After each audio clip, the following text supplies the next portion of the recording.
Tonight's story takes us to one of the most haunting and extraordinary chapters in human history, the battle for Stalingrad. A city turned to rubble, a people tested beyond all endurance. And yet from fire and frost, something unbreakable emerged. This is not just a story of war, it is a story of humanity, of quiet courage, of survival against impossible odds, and of how even the darkest winter can give way to the light of renewal. Over the next chapters, we'll walk the frozen streets, listen to the whispers of the survivors, and witness how an entire city was destroyed, rebuilt, and remembered forever. Welcome to History to Relax, where you can rest, breathe deeply, and drift through the past one calm step at a time. If you enjoy stories like this, please take a moment to like this video, subscribe to the channel, and tell us in the comments where in the world you're listening from.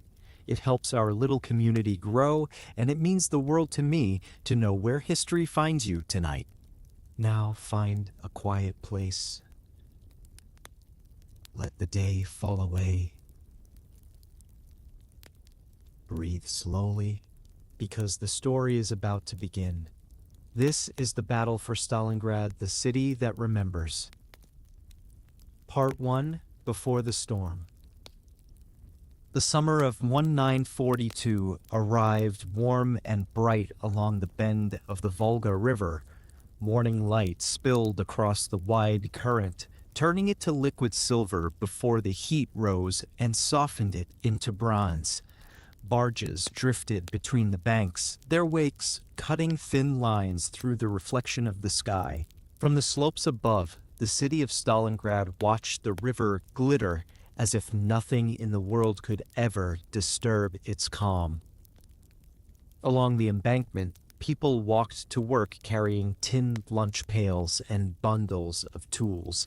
Factory whistles cut through the air with mechanical precision, summoning thousands who kept the city alive. The tractor plant, the Red October steelworks, the Barricadi gun factory, each roared with the steady rhythm of production. Smoke rose from their chimneys like quiet volcanoes. The clang of hammers and the deep thunder of furnaces filled the air. A heartbeat of industry that had built the Soviet dream from the ashes of revolution. Children ran barefoot through the dust near the workers' dormitories, their laughter rising above the grind of trucks. Vendors sold black bread, cucumbers, and small bottles of kvass cooled in tubs of melting ice. It was an ordinary day in an extraordinary time, and people clung to that ordinariness as though it could protect them. Rumors drifted in from the west. Trains arrived with wounded soldiers, their uniforms stiff with dust and blood. The newspapers spoke of fierce battles beyond the Don River, but the front always felt far away. In the evenings, families gathered in courtyards, sitting on wooden benches beneath the wide sky. Radios crackled with patriotic songs, and older men nodded to the rhythm, pretending to believe every word. For a moment, it was still possible to hope. The war had been going on for more than a year, and many in the city had learned to carry its weight like a familiar shadow. They had seen shortages before, they had said goodbye to brothers and sons before, they had grown used to air raid drills that ended with nothing but silence. When new conscripts marched through the streets, people applauded, as if the noise could drown their fear. In the heart of the city, trams and bicycles crossed the wide square before Pavlov House. Women stood in queues for soap, tobacco, and kerosene, their conversations low and quick. Some spoke of relatives in Moscow who had already endured the bombing there. Others whispered that the Germans were approaching the Volga, though few believed it could truly happen. Stalingrad was not just another city, it bore the leader's name. Surely that made it invincible. At night, the air stayed warm, scented with river water and machine oil. Couples walked by the docks, and accordion music drifted from the barracks near the station. Across the river, the steppe stretched empty and golden, its grasses bending in the wind. The silence there was vast and untouched, the kind of silence that feels eternal. Yet somewhere within that distance, engines growled. By late July, flashes appeared at the horizon like storms without thunder. People paused on their way home from the factory to watch the light pulse far away in the dusk. Some said it was only heat lightning. Others said it was the front. The next morning, black smoke smeared the eastern sky. Still, the trams ran and the workers returned to their machines. Inside the red October plant, furnaces glowed like miniature suns. Sparks cascaded as molten steel poured into molds. The workers were proud of their production figures painted in red numbers on white boards above each section. Yet they could feel the rhythm change. Rail cars filled with guns and tank parts now left the yards in the middle of the night. Their whistles echoed too long in the darkness. A young worker named Yuri leaned on his shovel during a break, staring toward the river. He could not see the explosions, but he could hear faint thuds carried by the wind. His friend beside him said the Germans would never cross the Don, laughing that they would freeze before they reached the Volga. Yuri smiled but did not answer.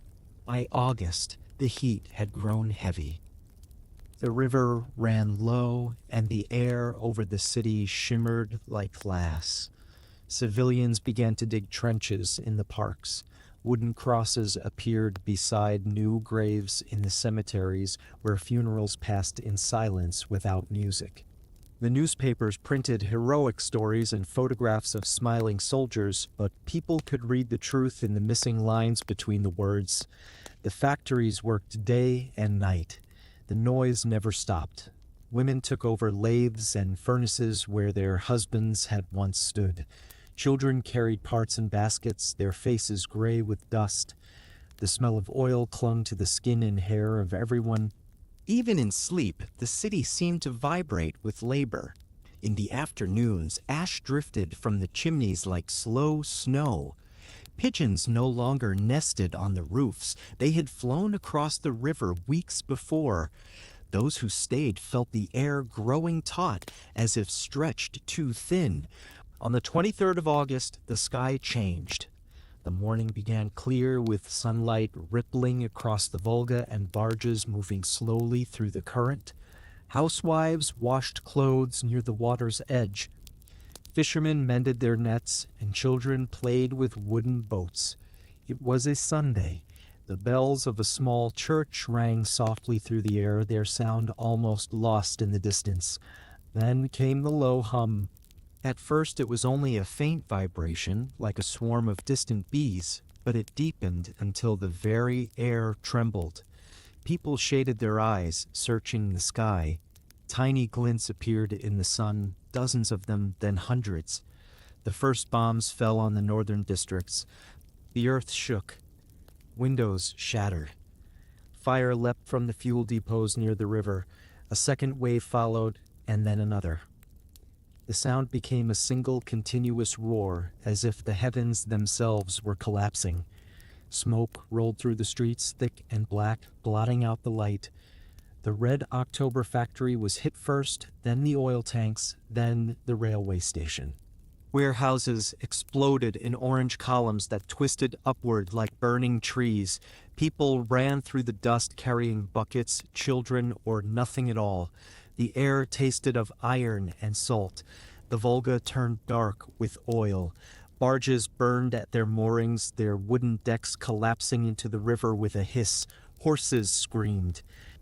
Firefighters tried to pump water through broken hoses, their faces streaked with soot. Somewhere in the chaos, Yuri found himself digging through rubble, calling names. He found no one. All around him, the world had become noise and smoke. By nightfall, Stalingrad was no longer the city it had been that morning. Blocks of apartments burned like furnaces. The tram lines lay twisted in the streets. The statue in the central square was headless, its shadow flickering against the flames. People gathered on the embankment, watching the fire leap from shore to shore. Above them, the sky glowed red, brighter than the setting sun. Across the river, Soviet soldiers stood in silence, their uniforms gray with ash. They could feel the heat from miles away. The city they were ordered to defend had become a single vast inferno. Each explosion sent a pulse through the ground, shaking the foundations of bunkers and cellars. In one basement, a family huddled beneath a blanket. The mother whispered prayers between the detonations. Her youngest child asked when it would stop. She said soon, though she knew it was not true. Outside, ashes fell like snow. When dawn came again, it brought silence so complete that it felt unnatural. Smoke hung in the air like a low ceiling, turning the light copper. The streets were buried in dust and glass.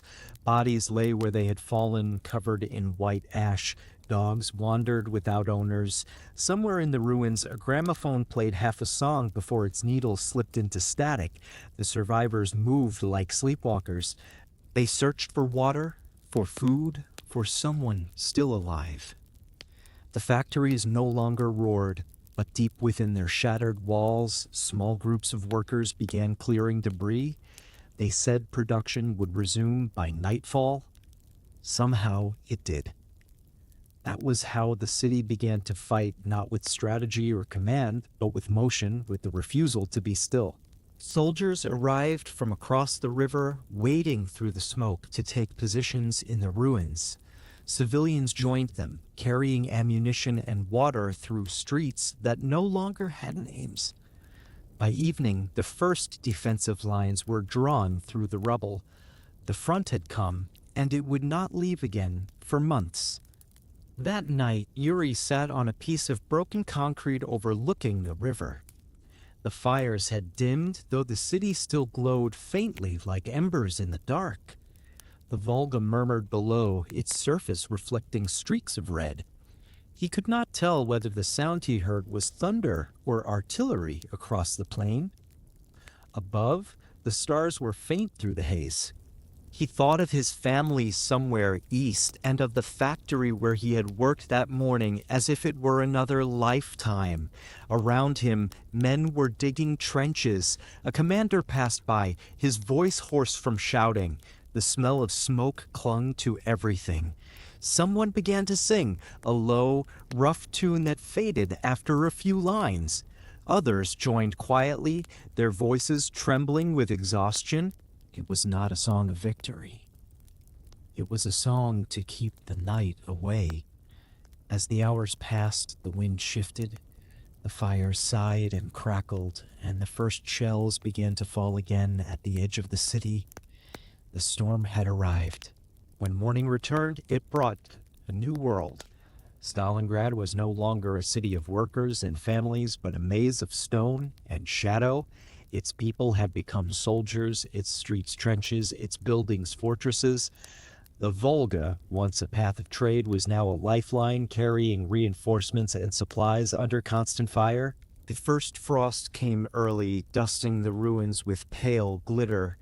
Smoke rose from every corner like breath from a sleeping giant. The air smelled of burned brick and cold metal. And yet, amid all this, life continued. Women baked bread from ground barley and sawdust. Children fetched water in shell casings. Soldiers shared cigarettes and stories before the next bombardment. The rhythm of survival replaced the rhythm of industry. The city still stood, even if nothing else did. In the weeks that followed, the Germans pushed closer, house by house, street by street. Each corner became a battlefield, but those days belonged to another chapter. For now, Stalingrad waits in the smoke of its own destruction, caught between memory and the future. The river flows on, indifferent, carrying reflections of fire and cloud. Somewhere, a lone hammer strikes metal in the depths of a factory that refuses to die. The sound echoes through the ruins like a heartbeat, steady and slow. Before the storm truly breaks, there is still that sound, the pulse of endurance beneath the ashes. Part 2, Crossing the Volga. Night fell heavy over the Volga. Smoke from the ruined city spread low across the water, glowing faintly red where the fires still burned. The river carried that reflection like a wound, dark and restless beneath the drifting ash. Somewhere far upstream, ice cracked in the current, thin sheets breaking against the hulls of barges as they made their slow way toward the city. On both banks, the air smelled of oil and cinders. Across the eastern shore, beyond the reach of the flames, soldiers waited. They stood in long, silent lines beside the water, rifles slung over their shoulders, helmets glinting faintly in the light of the burning skyline ahead. The wind was cold, even though summer had not yet yielded to autumn. It carried the sound of explosions, but also something deeper. A steady mechanical pulse, the rhythm of artillery echoing across miles of steppe. The men did not speak much. They listened, tightening their coats, gripping their gear, eyes fixed on the orange haze rising from what had once been Stalingrad. For many of them, this was the first sight of the city they had been ordered to defend.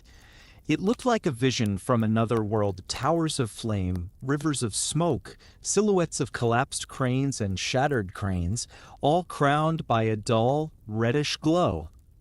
The water between them and that inferno was wide, but not wide enough. Orders came in low voices. Boats were loaded, wooden ferries, rafts made from barrels and planks, anything that could float. Engines coughed, paddles splashed, ropes creaked under weight. The men moved carefully, one after another, like shadows slipping into the current. Some crossed standing, gripping ropes to steady themselves. Others lay flat on their stomachs, feeling every vibration of the river beneath them. The Volga swallowed the sounds quickly, leaving only the faint slap of water and the low hum of motors. Halfway across, the world exploded again.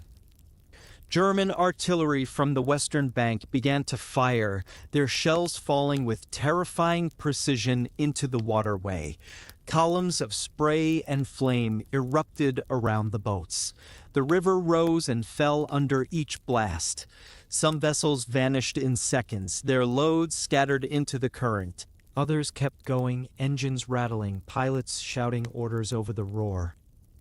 One of them, a 20-year-old lieutenant named Mikhail, crouched near the prow of a ferry carrying 24 men. His hands were numb from gripping the edge. Every time a shell hit close, the boat lifted out of the water and slammed down again. He could see the shore ahead, or what was left of it, dark walls, cranes, smoke, and a faint glimmer of red. He whispered a prayer he did not remember learning. The man beside him crossed himself and muttered something about his mother's soup. Neither could hear the other. When they reached the far side, the ferry scraped against the ruins of the embankment. The men leapt out, sinking ankle-deep into ash and shattered glass. Smoke drifted so thick it felt like fog. The ground trembled from distant impacts.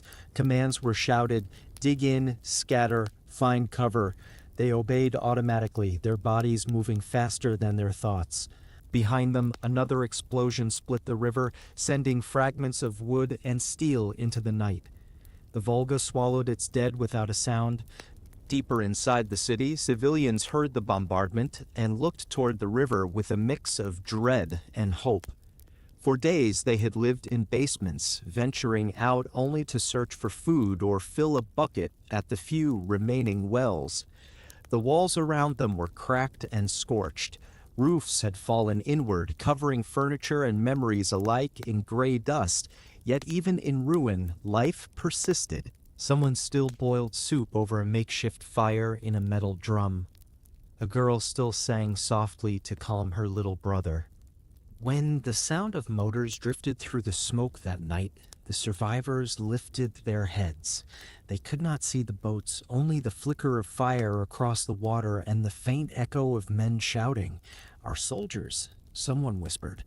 The word spread from shelter to shelter, carried like a spark. For the first time since the bombardment began, hope took a fragile shape in the darkness. At dawn, the first reinforcements entered the city in force. The light was pale and cold, filtered through smoke so dense that the sun seemed afraid to rise. Trucks rolled through the debris-strewn streets, wheels crunching over glass. Soldiers marched beside them, rifles ready, boots echoing against the hollow shells of buildings. From every corner came the smell of burning, oil, wood, flesh, and stone. Fires still smoldered in the basements, glowing like eyes beneath the rubble. Mikhail and his unit reached the central square by midday. It was unrecognizable. What had once been a wide open plaza lined with shops and apartments was now a sea of broken masonry. The tram rails stuck out of the ground like twisted veins. A statue lay in pieces near the fountain, its stone arm reaching toward nothing. They set up a machine gun behind the wreckage of a trolley car. The silence between bombardments felt heavier than the noise itself. Across the river, more ferries continued to cross under fire. The Volga, once the pride of Soviet commerce, had become a battlefield of its own, a place of crossing and dying. The men who survived the journey found themselves in a world that no longer had clear front lines. Every building was a fortress, every room a trench. Snipers moved like ghosts among the shadows. Streets were barricaded with furniture, doors, and sandbags. Tanks rolled over their own wreckage to gain a few more meters. In the south of the city, near the Red October factory, civilians worked alongside the soldiers. Old men carried bricks to rebuild firing positions. Women hauled water from the river in shell casings, ignoring the snipers who watched from the ruins. Children fetched bandages and ammunition, running through alleys filled with smoke. No one asked them to help, they simply did. The city itself seemed to demand it. In one half-destroyed apartment, a woman named Anya tended a small group of children. She had lost her husband during the first bombardment and had not heard from her brother since he joined the army months earlier. The windows of her building were gone, replaced by boards and blankets. When the soldiers arrived that morning, she gave them water and a loaf of bread made from barley and sawdust. They thanked her quietly, taking small bites as if afraid to finish too soon. Later, when the shelling began again, the soldiers helped her move the children into the cellar. None of them asked whose home it had been before. Such questions no longer mattered. By evening, the sky turned the color of iron. Snow began to fall in faint, hesitant flakes, melting on contact with the still, warm stones. The men looked up, unsure whether to feel comfort or despair. The cold would slow the fires, but it would also make the nights harder. Somewhere beyond the smoke, the Germans were regrouping, their lines tightening around the city. As darkness deepened, more boats crossed the river. Some carried wounded back to the eastern bank. Others brought ammunition, bread, and replacement troops. The crossing was constant, a rhythm of suffering and endurance that never stopped, even when the river froze around the hulls. Pilots learned to steer by sound, listening for the echo of gunfire on the water. Many did not return. Mikhail made his way through the ruins toward a command post set up in what had once been a school. The blackboard still hung on the wall, chalked with half-erased arithmetic problems. Now, maps covered it, marked with arrows and lines that changed hourly. The commander, a stern major with soot on his face, pointed at a street marked in red. "We hold this," he said, "at any cost." No one questioned him. Outside, the artillery thundered again, shaking the ground like distant thunder. That night, Mikhail wrote a letter by candlelight. The paper was creased and dirty, the pencil dull. He wrote slowly, pausing after each line, listening to the city breathe around him. "Mother," he wrote, "I am in Stalingrad. We crossed the Volga last night. It was beautiful and terrible. The water was on fire. The air was full of smoke and angels. Do not worry for me. We are holding He folded the paper carefully and slipped it into his coat pocket, knowing there was no one left to deliver it. Elsewhere in the city, Yuri, the factory worker, spent the night repairing a broken lathe in the basement of the Red October plant. The air was thick with dust, but the hum of machinery had returned, faint but real. Each turn of the wheel felt like defiance. Every spark that jumped from metal to metal seemed to declare that the city was still alive. He had not seen his family in weeks, but he worked without pause. The soldiers needed parts, and the factory, even in ruins, still produced them. By midnight, the temperature dropped further. The river began to freeze at its edges. The ferries cracked through the forming ice, their engines struggling against the current. The wounded were carried in silence, wrapped in torn blankets. The dead were left for mourning. On the West Bank, German spotlights swept across the water, searching for movement. Machine guns fired blindly into the dark, the tracers stitching red lines across the night sky. The Volga answered only with mist. Near the docks, Anya stepped outside her shelter to fetch water. The snow crunched beneath her feet. She looked toward the opposite shore, where faint lights moved like stars across the surface of the river. She could hear distant shouting, orders, cries, the metallic clang of engines. The sound carried strangely through the frozen air, clear and unreal. For a moment, she thought she saw the shape of a man standing on the far bank, waving. Then another shell fell somewhere near the river, and the vision vanished. The following morning, frost covered everything. The city looked almost peaceful from a distance, as though wrapped in crystal, but the illusion shattered quickly. Smoke rose from new fires. The Volga's ice cracked under another round of shelling. Men coughed in the cold, their breath turning white. They were exhausted, hungry, and half-frozen, yet still they crossed, wave after wave, each one smaller than the last. In the ruins of the train station, a Soviet banner fluttered weakly from a shattered window. Its fabric was burned and torn, but it caught the wind just enough to move. Below it, a handful of soldiers huddled around a small stove made from a shell casing. They melted snow in their helmets for water. Someone began humming a tune, quiet and broken, and soon the others joined in. The melody rose above the crack of rifles and the dull thunder of distant artillery. It sounded almost like prayer. As the day wore on, the snow thickened, falling into the fires and melting on the hot metal. The city seemed to breathe, exhaling smoke and steam in long, weary sighs. The soldiers fortified their positions, the civilians tended to the wounded, and the Volga kept flowing, slow, dark, and full of ghosts. When night came again, the flames on the horizon dimmed to embers. The men on both banks rested for a few precious minutes, though no one truly slept. Across the frozen water, the two armies faced each other in silence. Between them lay the river, wide and ancient, carrying the reflections of the stars. For now, the crossing continued, a thread of life stretched across destruction. The Volga had become both a grave and a guardian. And through that endless night, it whispered its cold song beneath the drifting smoke, carrying men, memories, and hope from one shore to the other. Part 3, The Rubble Becomes a Fortress. By the first weeks of September, the city no longer resembled a place for living.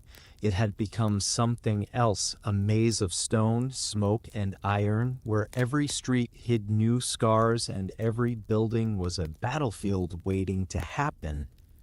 The fires had dimmed, yet the air still tasted of ash. Snowflakes drifted through the rising smoke, settling on burnt bricks only to vanish in an instant. In that strange light, Stalingrad looked both alive and dead at once. Across the shattered neighborhoods, soldiers moved carefully through the wreckage. They no longer spoke of front lines. The fighting was everywhere and nowhere. A single wall could mark the border between two armies. A stairwell could change hands 3 times in one day. The German shells had turned entire blocks into skeletal ruins, but those ruins now worked against them. Each pile of rubble offered cover, each cellar a bunker, each shattered window a sniper's perch. What had been a city was becoming a fortress built from its own bones. The Soviet command called it defense by house. Every structure, no matter how ruined, would be held until it could no longer stand. Men fought for single rooms, basements, or even fragments of walls. A half-collapsed building could stop a tank if defended with enough resolve. The tactics were desperate but ingenious. Holes smashed through adjoining walls to allow silent movement between buildings, staircases wired with explosives, and rooftops turned into observation posts. The rubble was both shield and weapon. Mikhail's unit had taken position near the Red October factory. The ground there was uneven with craters, and twisted steel beams jutted out like the ribs of a long-dead beast. They dug firing pits among the wreckage, dragging broken machinery into place for cover. Every time a shell hit nearby, fragments of iron rained down like shrapnel. The noise was constant. The crack of rifles, the dull echo of mortars, the hum of artillery far beyond the river. After a while, the sound stopped being frightening. It became part of breathing. At night, the men slept where they stood, wrapped in tarps or lying against the warm sides of tanks that no longer moved. Their uniforms were torn and stiff with soot. Mikhail wrote nothing now. His pencil had broken, and there was no paper left. Instead, he spoke in his head, as if telling the river itself what had happened that day, the comrades lost, the few meters gained, the moments of quiet that still felt human. Once, near dawn, he and two others climbed the remains of an apartment building to set up a machine gun on the top floor. From there, he could see the Volga, faint silver under the smoke. It looked peaceful, like another world. In the ruins below, a fire flickered where civilians had built a small stove from bricks and scrap metal. The sight made him pause. Even here, in the center of the siege, someone was still cooking a meal. The smell of burning wood drifted upward, mingling with the stench of cordite and oil. Down in that basement, Anya stirred a pot of thin soup, barley, potato peels, and water thickened with whatever she could find. The children sat close to the fire, their faces hollow but calm. She measured each portion carefully. No one complained about hunger anymore. It was simply another fact of life, like the cold or the distant shelling. Every few days, she carried buckets of melted snow to the wounded sheltering nearby. One of them, a soldier younger than her husband had been, had lost both legs.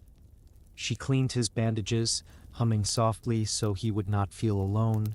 Above her, the city groaned and shifted. The walls shivered under bombardment. Yet within those ruins, people built new patterns of existence. Basements became kitchens. Craters became wells. Shattered trams were turned into barricades. There were no streets anymore, only paths through debris, each one marked by memory. A certain doorway might mean safety, a pile of bricks, death. People learned by surviving, and survival itself became a kind of education. Yuri worked deep within the Red October factory, now half buried under wreckage. The machines that still functioned were tended by hand, every movement slow and deliberate. Sparks flew as he welded the frame of a damaged anti-tank gun. The air was hot, filled with the hiss of molten metal. Around him, others repaired rifles, molded shells, or poured oil into cracked engines. They called themselves the night shift of Stalingrad. When shelling struck above, they simply kept working. The factory floor shook, dust fell from the ceiling, and they carried on. Production, however small, meant hope. In the outer districts, snipers became the new lords of the city. They hid in chimneys, behind walls, or inside water towers, blending with the ruins. Their rifles rested on sandbags or bricks, and their scopes searched patiently for movement. Some were soldiers, others were factory workers, who had learned to shoot in self-defense. The most famous of them, a quiet man from Siberia, had begun keeping tally marks on his rifle stock. To the defenders, he was a legend, to the enemy, a ghost. Yet for every sniper, there were 100 ordinary men and women whose names would never be written. They carried messages between positions, dug trenches through frozen ground, or cleared debris after each attack. Some carried the dead on sleds made from doors. Others gathered fragments of metal to trade for food. Children served as lookouts, signaling with bits of cloth when German soldiers advanced through the smoke. Their small acts made the fortress breathe. As September deepened, the weather turned colder. Frost crept over the ruins each morning, glittering like glass before the sunlight melted it. The Volga began to freeze at its edges again, though it was still crossed nightly by boats bringing supplies. The river ferrymen were heroes in their own right, steering through darkness, guiding the vessels by the glow of burning buildings.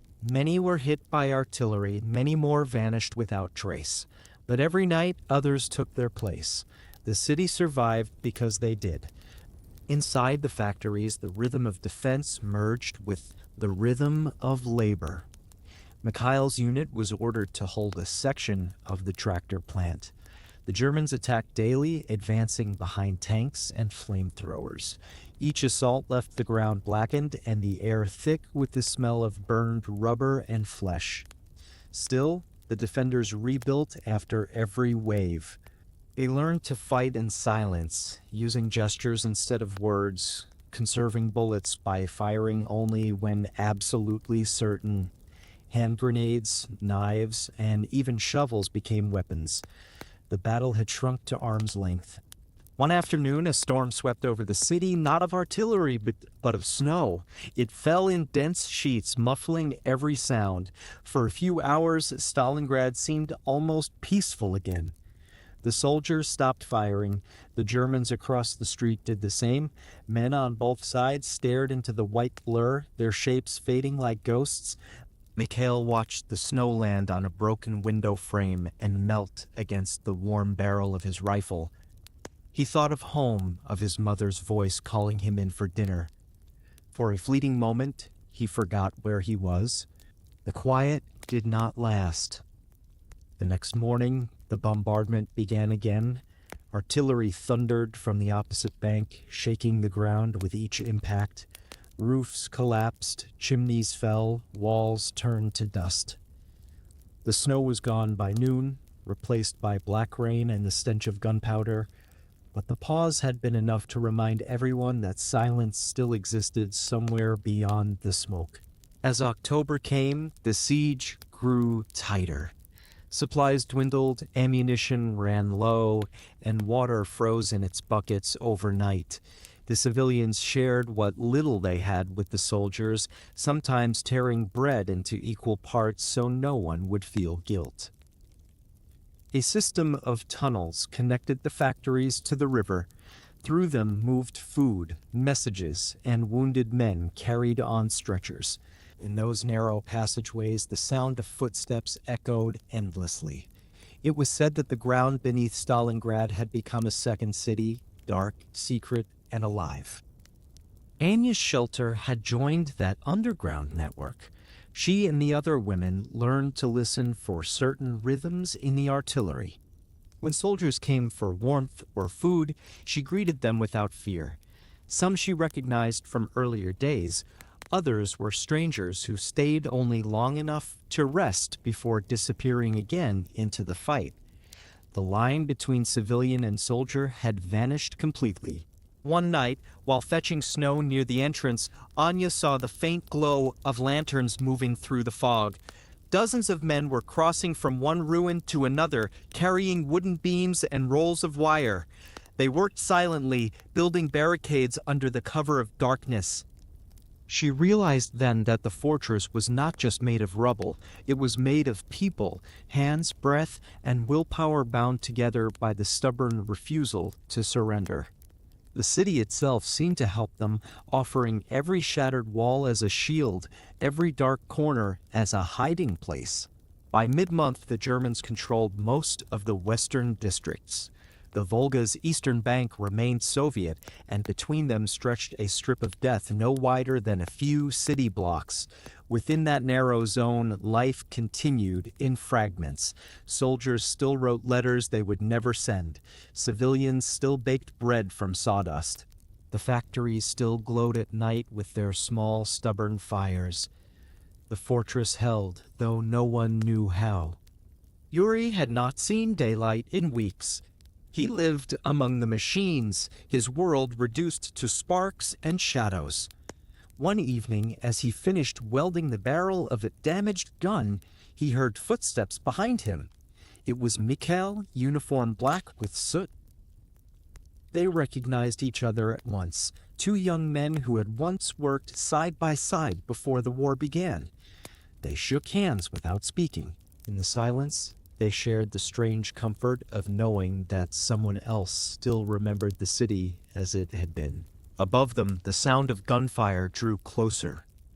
Dust fell from the ceiling. They looked at each other and nodded. Mikhail took the repaired weapon and climbed the stairs back into the light, while Yuri returned to his bench to start another. Both understood their roles without need for words. The city survived because each person did what they could, no matter how small. By the end of the month, frost lay thick on the ground. The smoke from chimneys and fires hung low, unable to rise. The smell of winter was in the air, cold metal, frozen earth, and faint traces of burning wood. Stalingrad no longer had a skyline. It had only silhouettes of ruins against a gray sky. Yet the fortress endured. Its walls were made of stone and spirit alike. On a quiet evening, Anya climbed the steps to what had once been her apartment roof. The sky above was cloudless for the first time in weeks. She could see the river glittering faintly and the dark outlines of soldiers moving along the shore. Somewhere far away she heard a bell ring, perhaps a piece of metal struck by the wind. It sounded almost like the church bells that used to call the faithful to prayer. For a long time she stood there, listening. The sound faded, but the memory stayed. Below her, the fortress city breathed in rhythm with the river. Fires glowed in hidden corners. The soldiers watched from windows that no longer had glass. The factories whispered with the labor of invisible hands. In the distance, another barrage began, shaking the air. But Stalingrad did not fall. It held its breath, endured the noise, and waited for dawn. When the morning came, the snow had covered everything again. The ruins looked almost beautiful beneath the thin white blanket. Footprints marked the paths between shelters. The smoke rose straight into the cold sky. The fortress still stood, scarred, broken, but alive. Its defenders had turned rubble into walls, despair into defiance, and death into another form of life. The city would not yield. It had become something stronger than stone. And as the first light touched the frozen river, the Volga shone like a blade, dividing the living from the dead and guarding the heart of a city that refused to be erased. Part 4, The Sniper's City. The morning broke pale and soundless. Snow had fallen through the night, softening the edges of the ruins, filling the cracks in walls and covering the dark stains on the ground. The smoke that had hung low over the city for weeks now rose in gentle threads toward a colorless sky. For a brief moment, Stalingrad looked almost still, a white skeleton resting beside a frozen river. Yet beneath that calm surface, life stirred quietly, cautious and watchful. Mikhail woke to the muffled creak of boots on snow. He lay in what had once been the corner of a classroom, wrapped in a torn blanket that smelled faintly of oil. Around him, the other men were already awake, their faces gray in the half-light. They moved slowly, conserving energy, their breaths forming faint clouds. Outside, a single rifle cracked. One shot, then silence. No one spoke. The sound was not unusual anymore. Somewhere beyond the ruins, another man had died, and another rifleman had shifted position to wait again. The snipers had taken over the war. In the early days of the siege, combat had been about noise, bombardments, machine guns, grenades. Now, in the deep of winter, it was about silence. Both armies crouched within the same shattered streets, separated only by rubble and air. Between them, the battle became one of patience, precision, and nerve. The city had turned into a chessboard of ruins, each side moving invisibly, one careful step at a time. The Soviet snipers worked alone or in pairs, blending with the landscape until even the wind seemed louder than their breath. They wore white cloth over their uniforms and smeared soot across their faces to hide reflections. A broken wall or a hole in the ground could serve as a post for hours. They carried small rations of bread and water, knowing that movement could mean death. Mikhail had not been a sniper before the siege, but after months of fighting, he had learned to see as they did, to notice how light struck a piece of glass or how the snow settled unevenly on a certain pile of rubble. Those details meant life. A single misplaced shadow could reveal an enemy's position. The Germans were equally skilled. Their rifles were precise, their patience endless. Somewhere, unseen eyes watched every open street, every gap between buildings. As the day grew brighter, the cold sharpened. The snow reflected the weak sunlight into a blinding glare.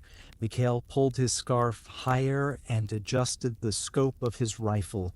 Through the lens, the world shrank to a circle of frost and ruin.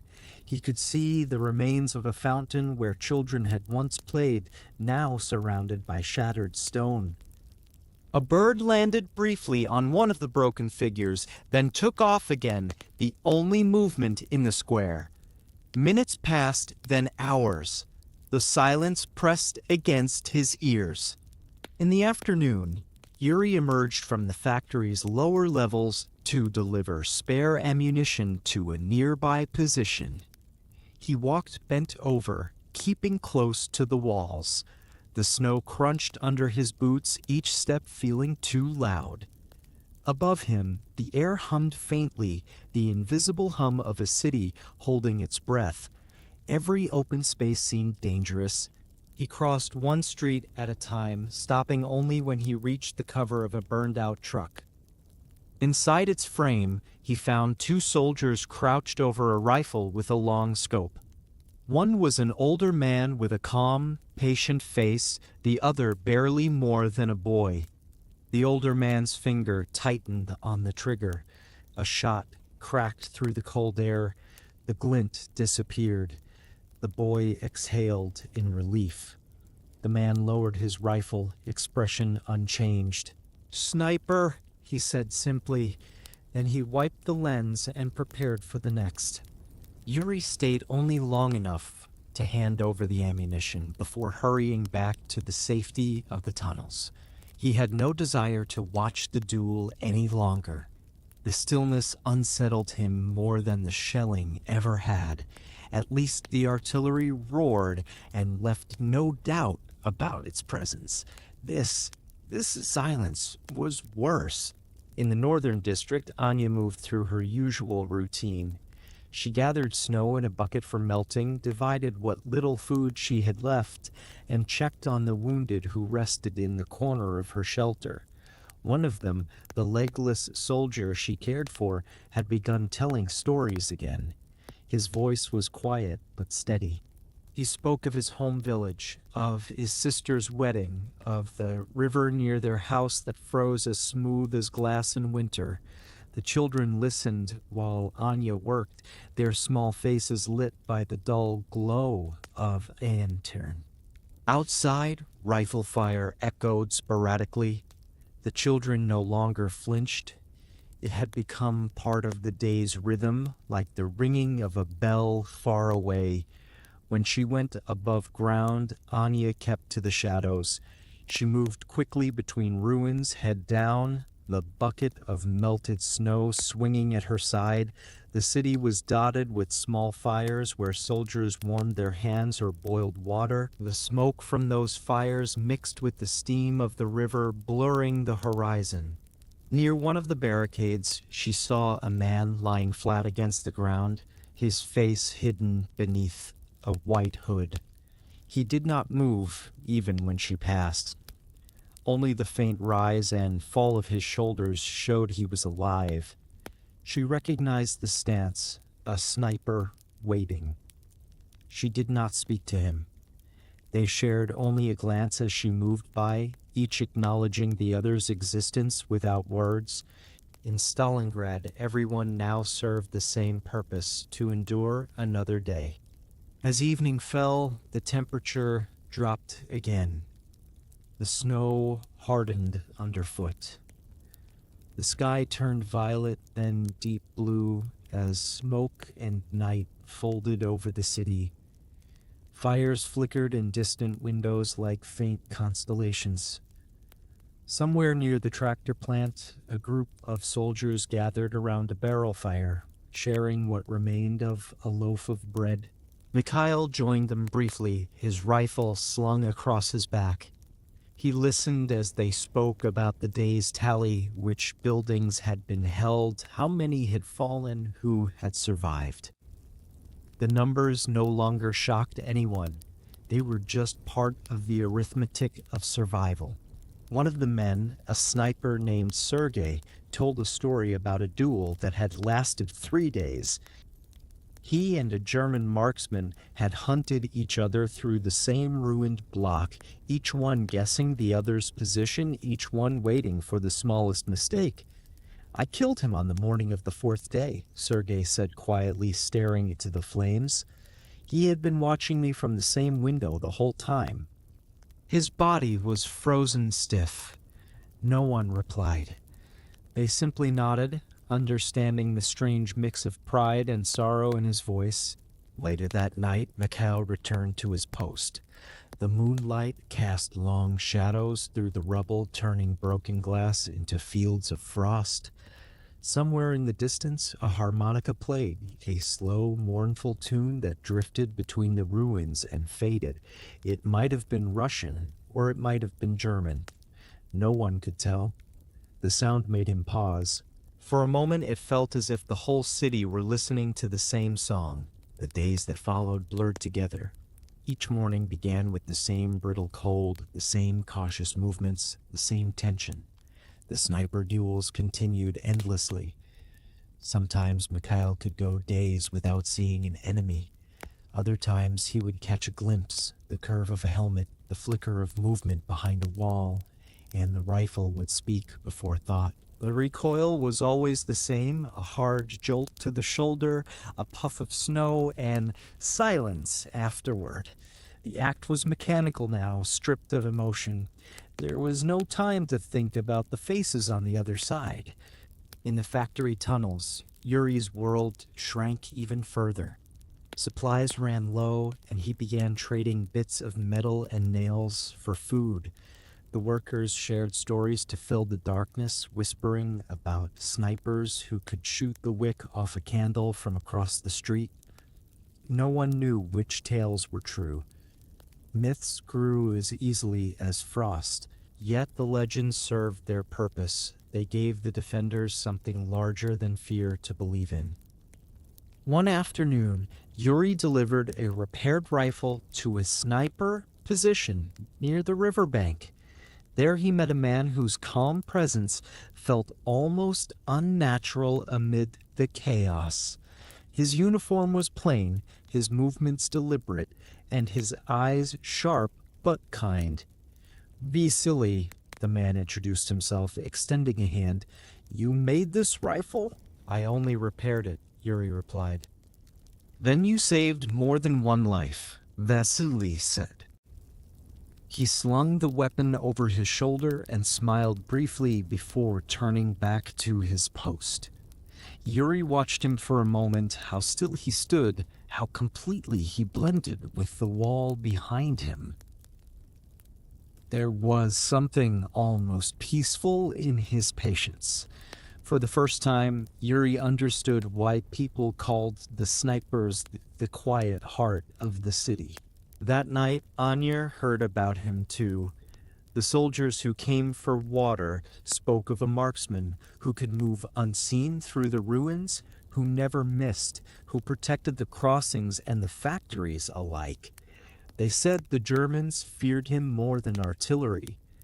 Anya listened in silence, wondering if the man she had seen earlier, lying beneath the white hood, might have been the same. The thought brought her a strange comfort that somewhere out there in the endless gray of ruin, someone was watching over them.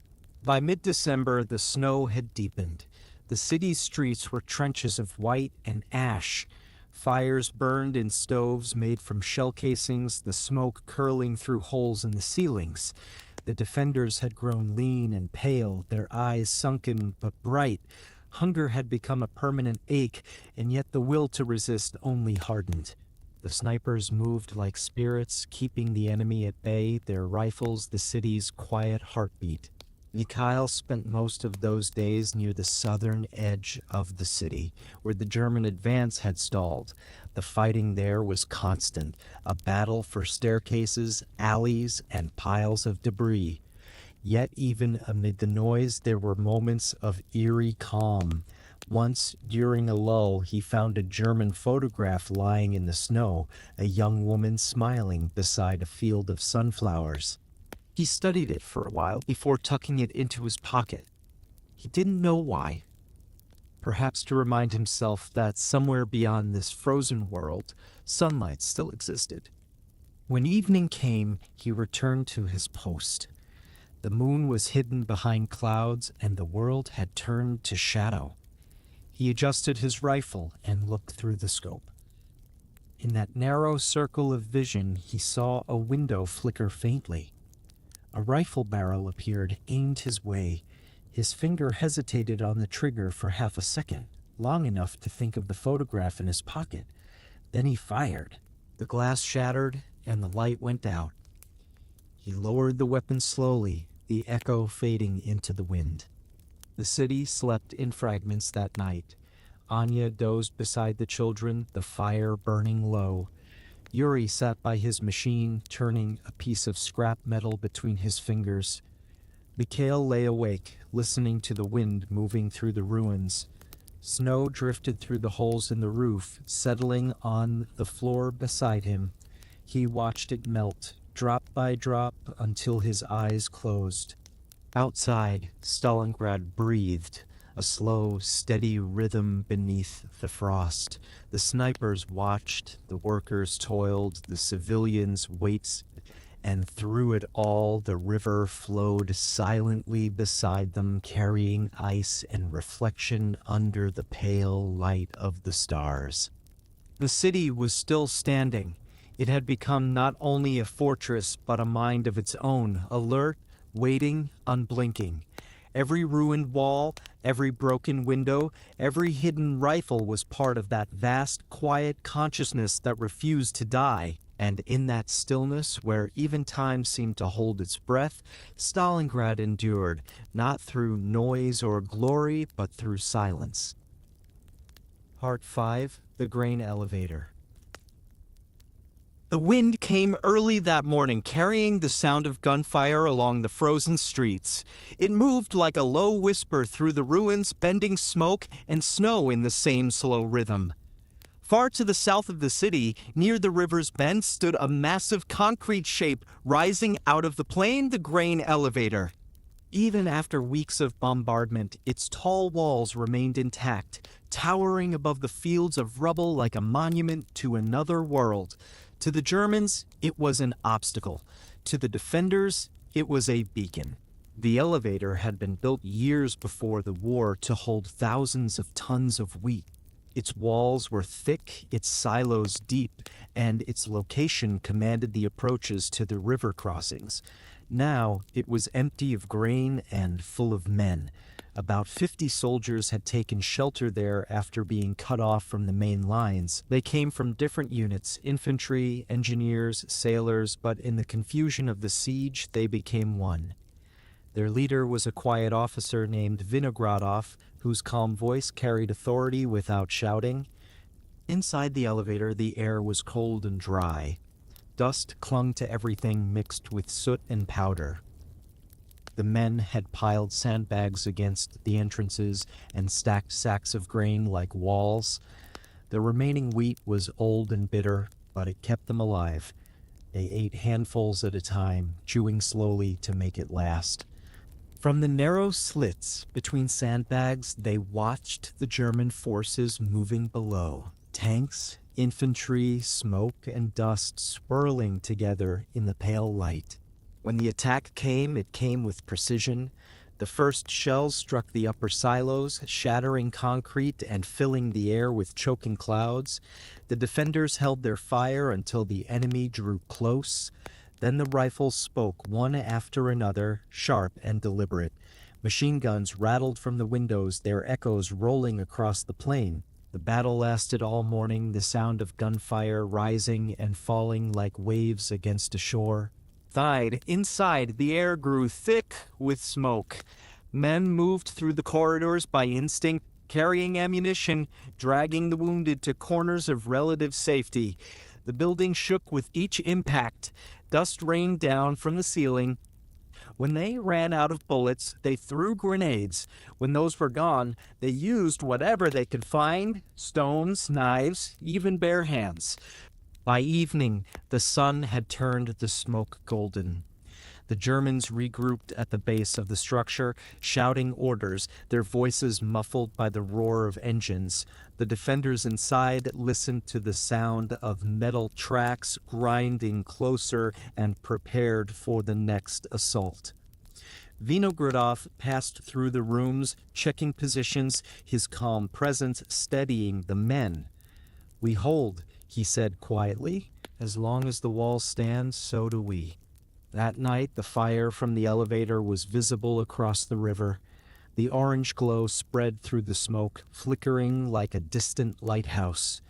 In the northern districts, soldiers paused to watch, their faces lit by the reflection. Even from miles away, they could hear the rumble of battle echoing through the dark. Mikhail was among them. He stood near the ruins of the tractor plant, rifle resting against his shoulder. The others around him murmured in low voices. "They're still fighting," someone said. Another man nodded. "They've been holding out for days. No one else could do that." Mikhail said nothing, but his chest tightened with quiet pride. He imagined the men inside that massive structure, cold, exhausted, and surrounded, yet refusing to fall. The thought steadied him. If they could endure, so could the rest of Stalingrad. In the tunnels below, Yuri heard the news from a runner who arrived covered in soot and ice. "The grain elevator still stands," the man said, his voice hoarse but firm. "They've repelled 3 assaults. The Germans can't take it." The workers stopped for a moment, their tools frozen midair. Someone laughed softly, a strange, brittle sound in the dark. Then the rhythm of hammers resumed, louder than before. Every spark that leapt from the machines seemed brighter. Anya heard it too. A soldier passing by her shelter mentioned it in passing while asking for water. "They're still fighting down by the elevator," he said. "Just a handful of them. But they're holding." When he left, Anya sat beside the small fire, staring into the flames. The thought of those unknown men standing alone in the storm filled her with a warmth she could not explain. She whispered a quiet prayer for them, her hands clasped loosely around a chipped cup of tea. For the next 2 days, the battle for the elevator became a heartbeat that the whole city felt. Each time artillery flared in the south, the defenders elsewhere listened, measuring the rhythm. When the guns fell silent, they held their breath. When they started again, relief followed. The grain elevator was no longer just a building. It was a symbol of what the city itself had become, surrounded, burning, but unbroken. Inside the structure, the men were reaching their limits. The walls were blackened, the windows shattered, the stairwells filled with debris. Food was gone, water nearly so. The air was thick with dust and the acrid smell of burned wheat. Still, they held their posts. Vinogradov rationed the last bullets carefully. Each man had only a few left. They fired only when certain. Every shot had to matter. During one lull, a sailor named Alex climbed the upper levels to look toward the river. From there, he could see the entire southern front, the frozen landscape, the fires, the drifting smoke. The river itself glimmered faintly, dotted with ice. He thought of the ships that used to pass there, carrying grain and coal, their horns echoing through the morning mist. He thought of home, of warmth, of laughter long gone. Then the sound of boots below pulled him back to the present. The next attack had begun. Grenades burst against the lower walls, shaking the building. German soldiers advanced again, climbing over the debris.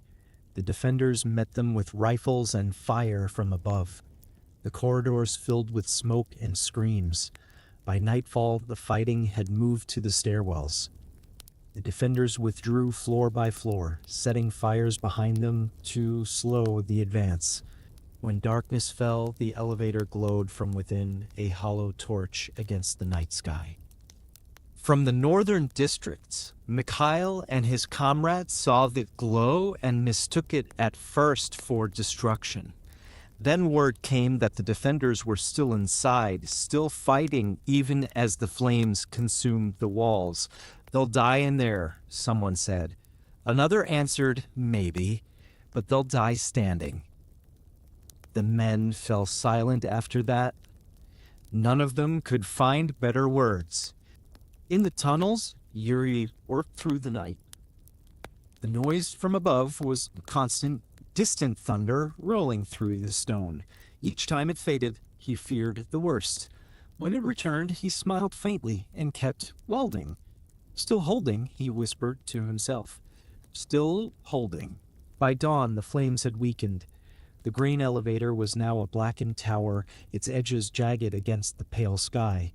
Smoke rose in steady columns, blending with the mist from the river.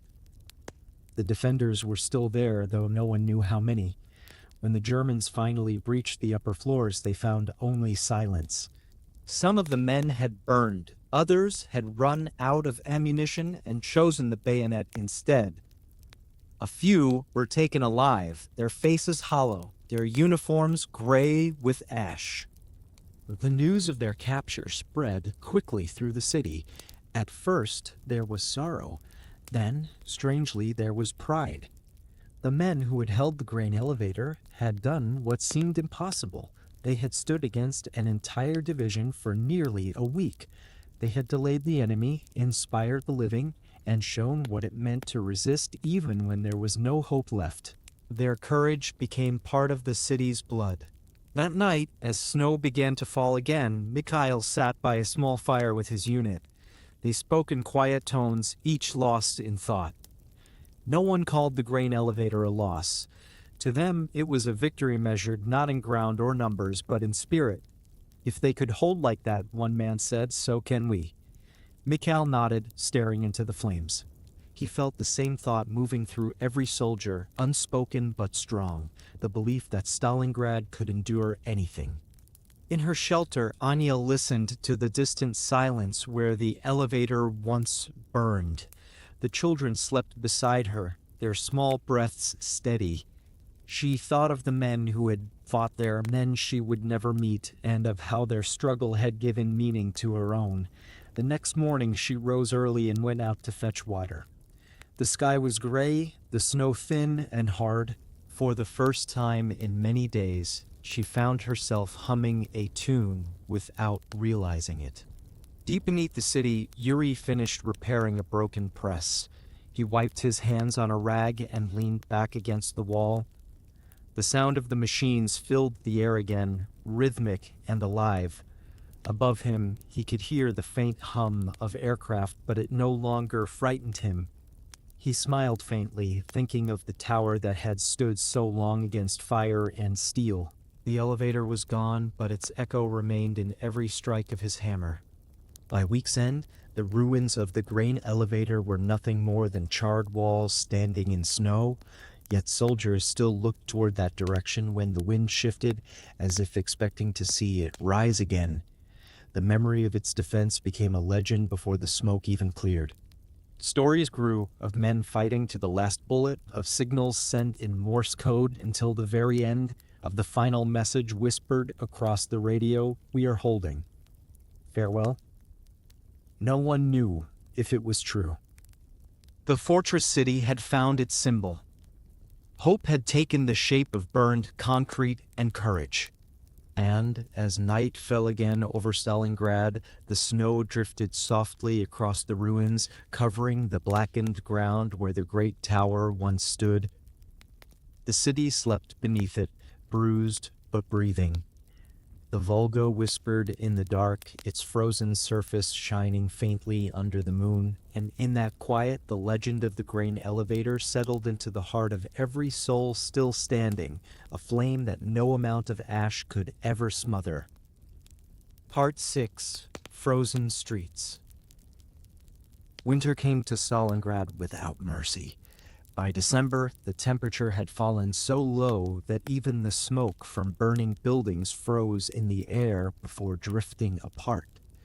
The Volga was a solid plain of ice, stretching from one ruined bank to the other, gleaming faintly under the pale winter sun.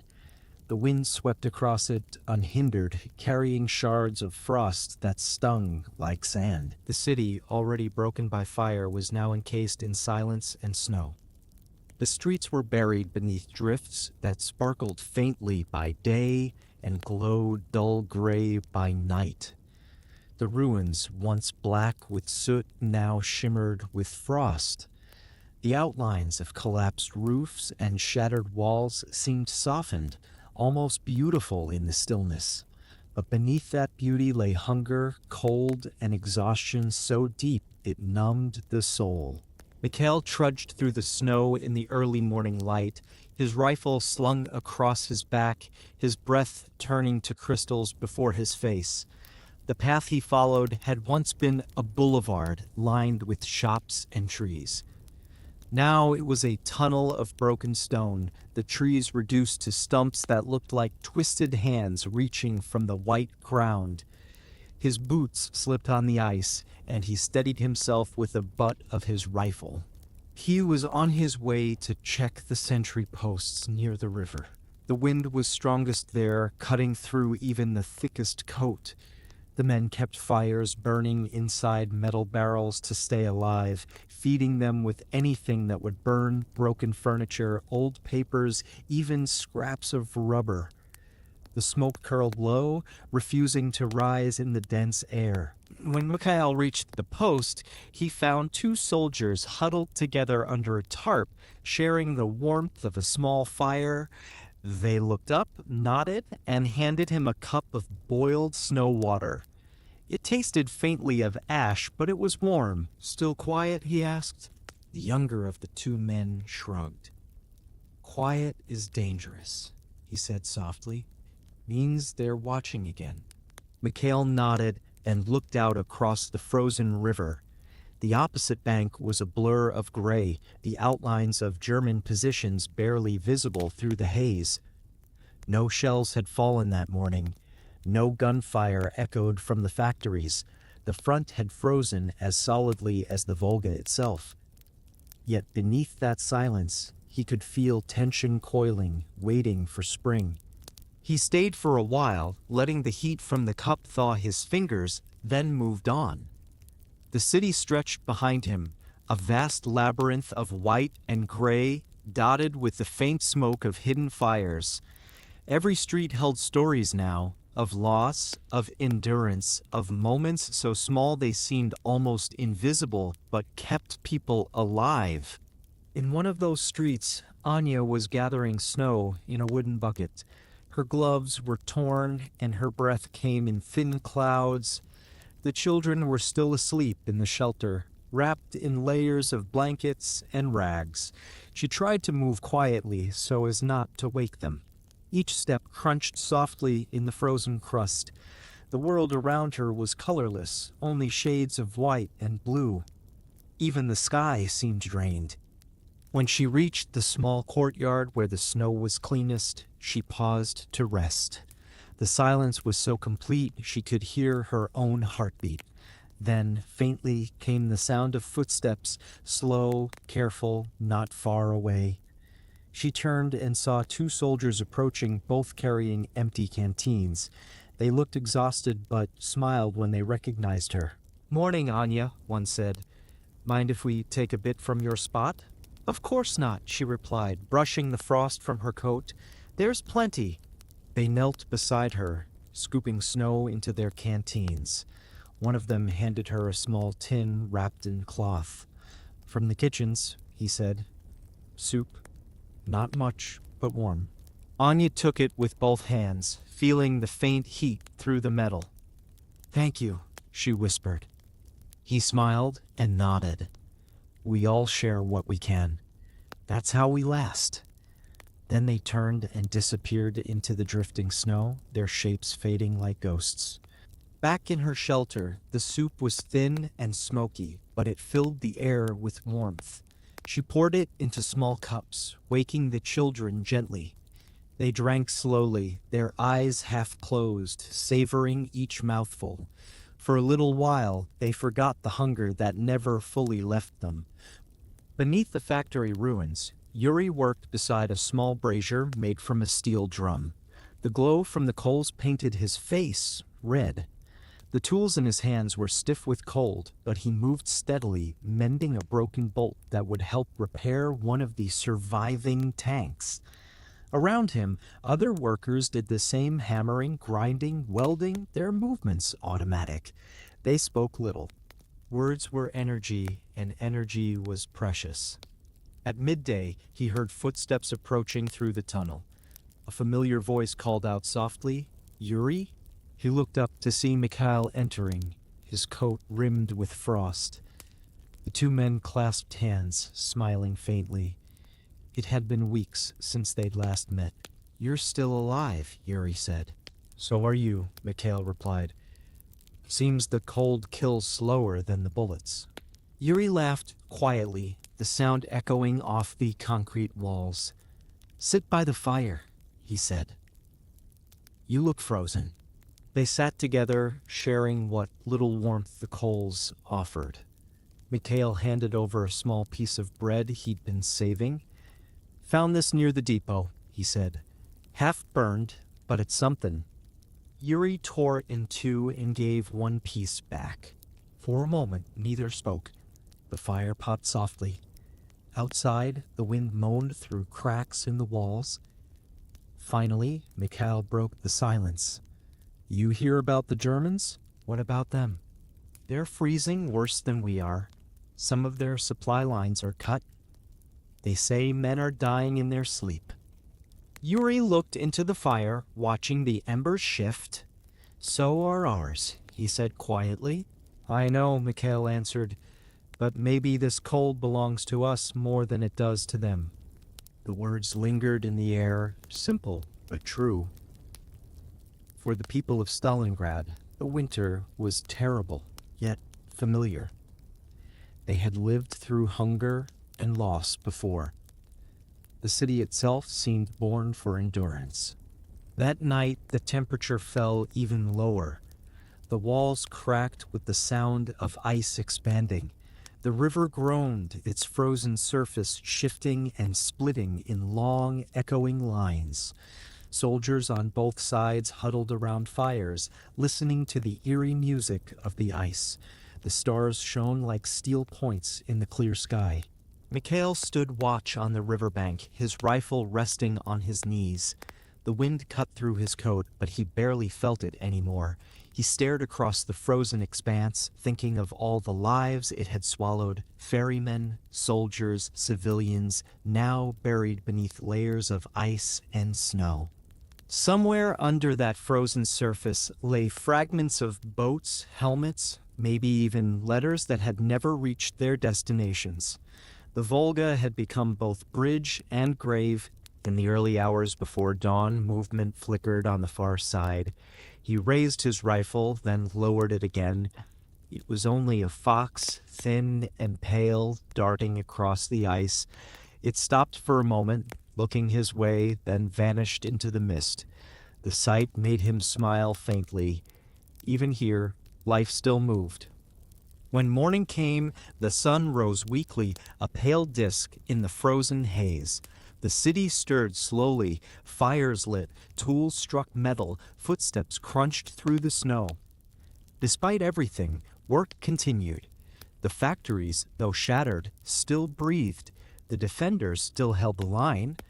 The civilians still carried water and mended clothing. Each act, no matter how small, felt like defiance against the cold. Anya spent that day helping at a makeshift kitchen set up in the ruins of a school. They boiled whatever they could find, potato peels, bits of flour, dried herbs. The smell of soup drifted through the broken windows, drawing people like moths to a flame. Soldiers stopped by to warm their hands, offering stories in exchange for a cup. Some spoke of home, others of the river crossings or the friends they had lost. Anya listened, nodding, her face calm. That evening, one of the soldiers began to sing softly, a tune from before the war, slow and mournful. Others joined in, their voices rough but steady. The song rose through the rafters and out into the night. People in nearby shelters paused to listen. Even across the river, faint echoes carried through the still air. Yuri heard it too, deep in his tunnel. The sound was faint, but unmistakable, human voices rising together against the silence of the frozen city. He stopped working and closed his eyes, letting the melody sink into him. For a few moments, he could almost imagine warmth again. When the song ended, the city was quiet once more. But something had changed. The silence no longer felt empty. It felt full of memory, of endurance, of the promise that life still lingered. In the weeks that followed, the cold grew even harsher. The snow deepened, the air turned brittle, and the days seemed shorter than ever. Yet the people adapted. They learned which walls held heat longest, which ruins blocked the wind best, which tunnels led safely to the river. The city had become a living organism, each part supporting the others. Mikhail visited Anya's shelter once, bringing extra rations he had found. The children stared at him with wide, cautious eyes. He smiled and handed them the food, pretending not to notice when one of them began to cry. "You're doing well," he said quietly to Anya. "We're doing what we can," she replied. "That's enough." He nodded, unable to find better words. Then he turned and left, his boots crunching softly in the snow. As January came, rumors spread that the German forces were trapped, surrounded by Soviet armies, tightening the circle around the city.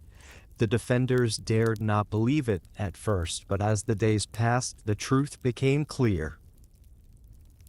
The invaders were starving, freezing, dying in the same streets they had once conquered. For the first time in months, hope moved through Stalingrad like a faint warmth. It was cautious, fragile, but real. Soldiers began to smile again.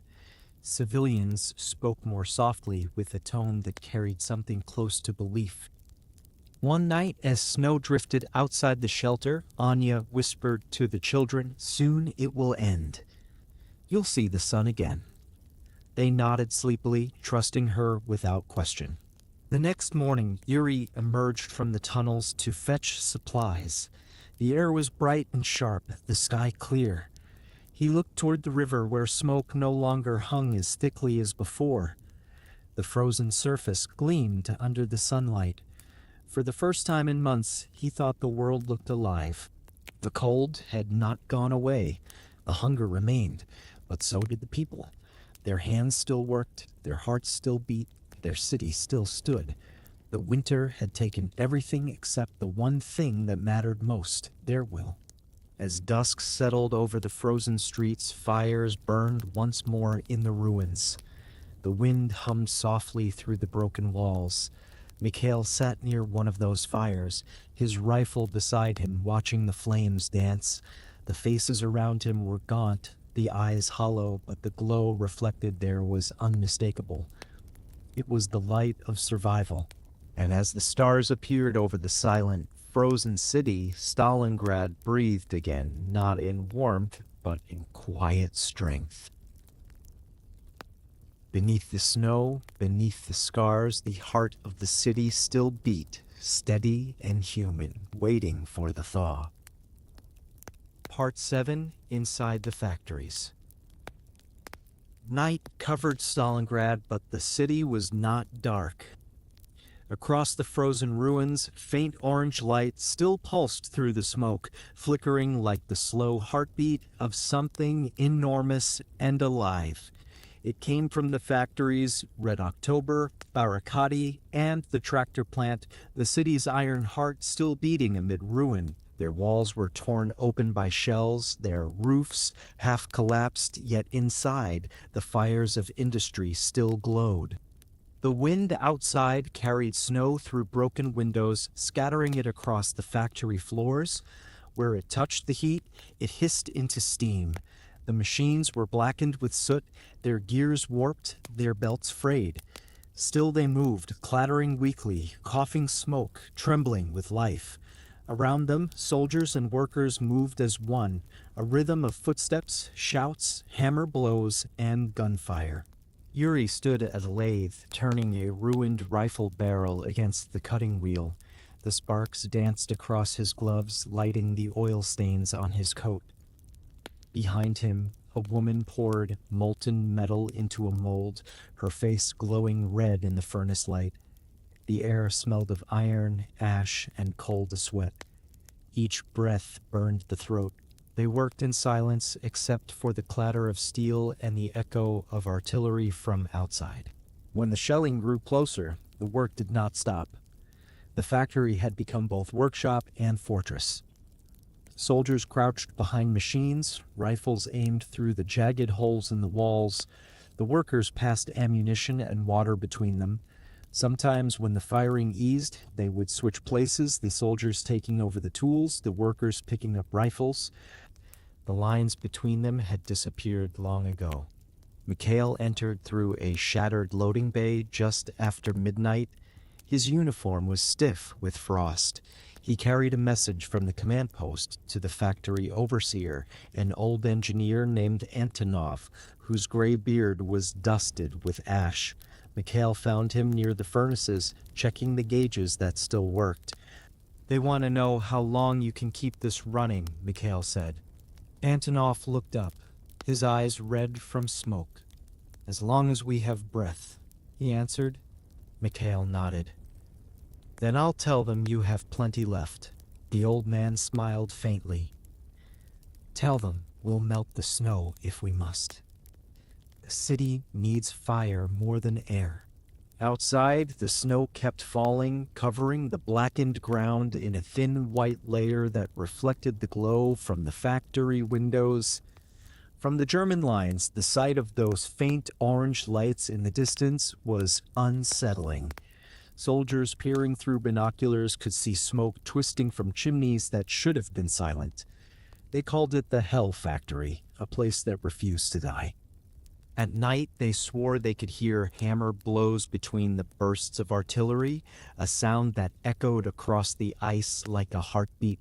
In their trenches, German soldiers whispered about the workers who never slept, about the furnaces that burned the dead to keep warm, about a city that was no longer human. Their officers called the stories nonsense, but even they glanced uneasily toward the glow when the wind shifted. Inside, Mikhail and Yuri helped move ammunition crates to the defensive line near the main gate. The floor was slick with oil and melted snow. Each crate felt heavier than the last. When they finished, they rested by one of the furnaces, their faces orange in the firelight. Yuri broke the silence first. "You know," he said softly, "when I worked here before the war, this furnace was for making tractor engines. My father used to say the sound of the machines was the sound of progress." Mikhail smiled faintly. "Now it's the sound of survival." Yuri nodded. Above them, the ceiling creaked. Snow fell through gaps in the roof, melting before it reached the ground. Somewhere deeper in the plant, a machine gun opened fire, the noise reverberating through the metal walls. The two men rose and ran toward the sound. The fighting had reached the western wall. A group of German soldiers had pushed close under cover of darkness, their shadows flickering in the firelight through the broken doors. The defenders waited until they were near before opening fire. The echoes were deafening, bullets striking steel, ricocheting off machinery, sparks bursting in the dark. Mikhail fired carefully, aiming through the gaps between gears and pipes. Yuri threw a grenade, the blast rattling the furnaces. Then it was over. The attackers fell back into the snow, leaving behind smoke and silence. Afterward, no one spoke. They simply returned to work. Anya arrived at dawn with a group of volunteers carrying water and bandages. Her boots were wrapped in rags, her cheeks raw from wind. The soldiers greeted her with quiet smiles. She moved among them, tending to wounds, offering water, speaking in a low voice that soothed even the hardest faces. When she passed the furnaces, she paused to warm her hands. The heat felt almost unreal after the night's cold. "Careful," Yuri said, handing her a cup of tea. "You stay too long near the fire, you'll forget what cold feels like." "I'd like to forget," she replied with a faint smile. He nodded. We all would. Together, they watched as the first light of morning filtered through the smoke. Dust sparkled in the air like snow. The factory was alive again, wounded, exhausted, but alive. Men and women moved like clockwork, their actions guided by instinct. The rhythm of hammers and tools became a strange kind of music. It filled the space between explosions, reminding everyone that work was still possible, that life could still continue. By midday, the German artillery resumed. The first shells struck the far end of the plant, tearing holes in the walls. Steam burst from shattered pipes, yet the workers barely paused. When the power failed, they lit torches. When machines broke, they repaired them with scavenged parts. When ammunition ran low, they refilled casings by hand. The city's defense depended on their persistence, and they knew it. Outside, German soldiers advanced again, moving cautiously through the snow. The air was thick with smoke and frost. They approached the factory's edge, rifles raised, eyes scanning the windows. Suddenly, one of them heard a deep, steady rumble from within, the sound of heavy machinery still running. He froze, gripping his weapon tighter. To his ears, it sounded almost alive, like something breathing behind the walls. Moments later, the defenders opened fire.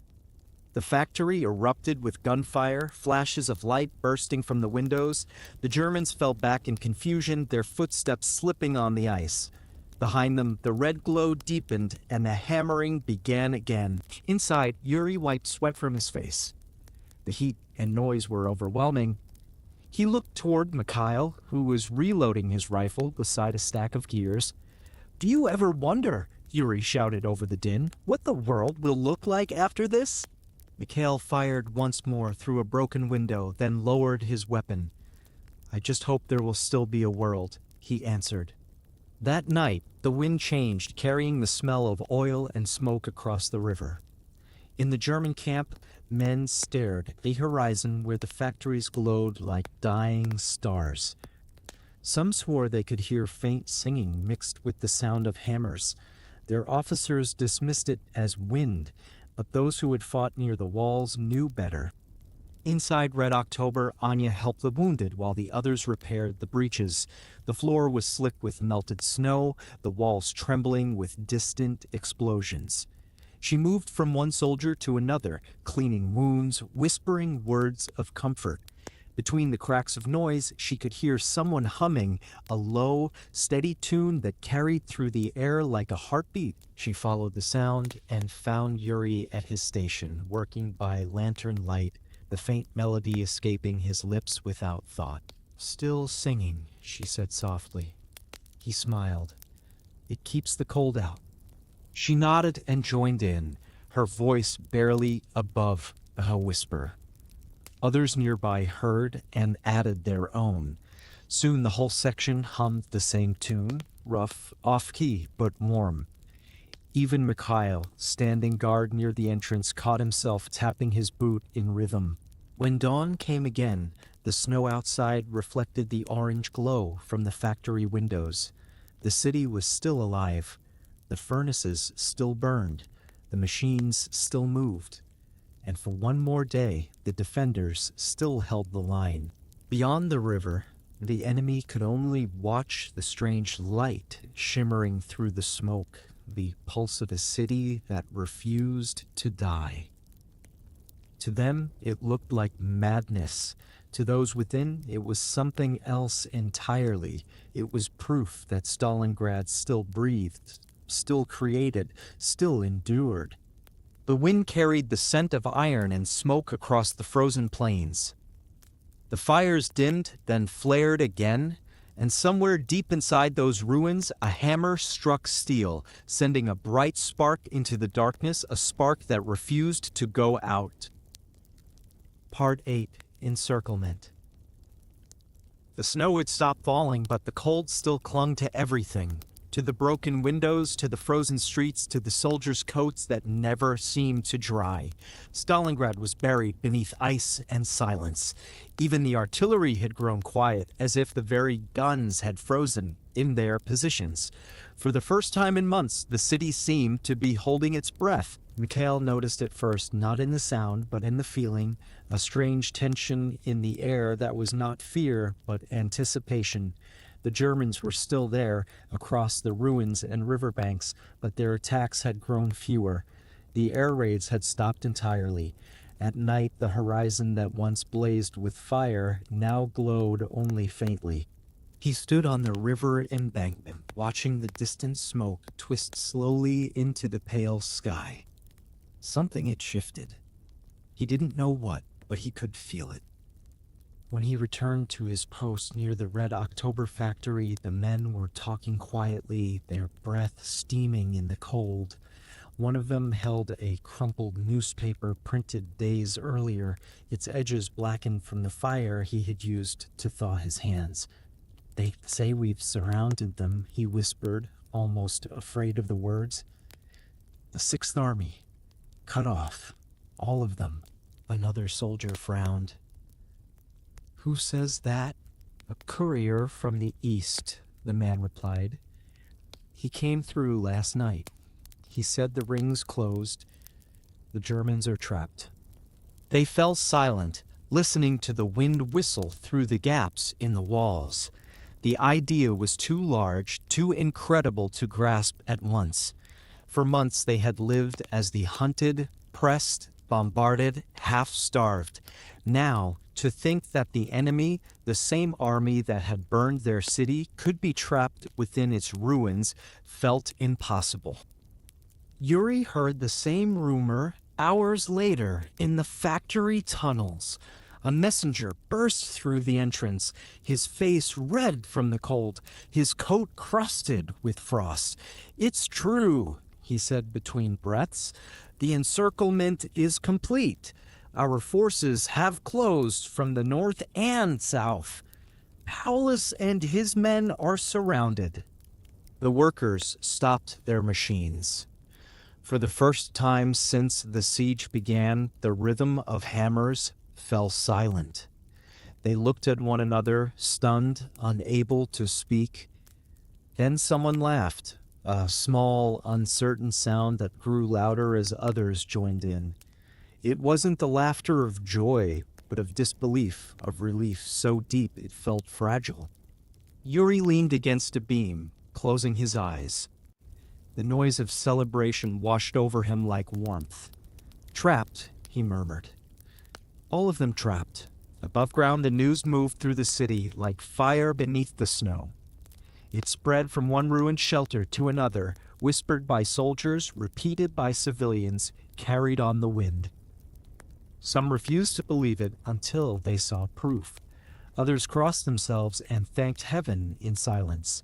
Hope, that dangerous, precious thing, returned like a spark rekindled from ashes. Anya heard the news from a nurse who stopped by her shelter with bandages and herbs. "The Germans are surrounded," the nurse said softly, as if afraid the walls themselves might disbelieve her. "They can't escape. Our men are closing in from all sides." Anya sat for a long time without answering. The fire in her stove crackled gently. The children were asleep, their faces peaceful for once. Outside, the wind had quieted. The thought came slowly that perhaps this endless nightmare had turned a corner. She whispered a single word, almost to herself. "Finally." In the following days, the signs became impossible to ignore. The enemy's artillery grew erratic, their air supply diminished, their assaults desperate and uncoordinated.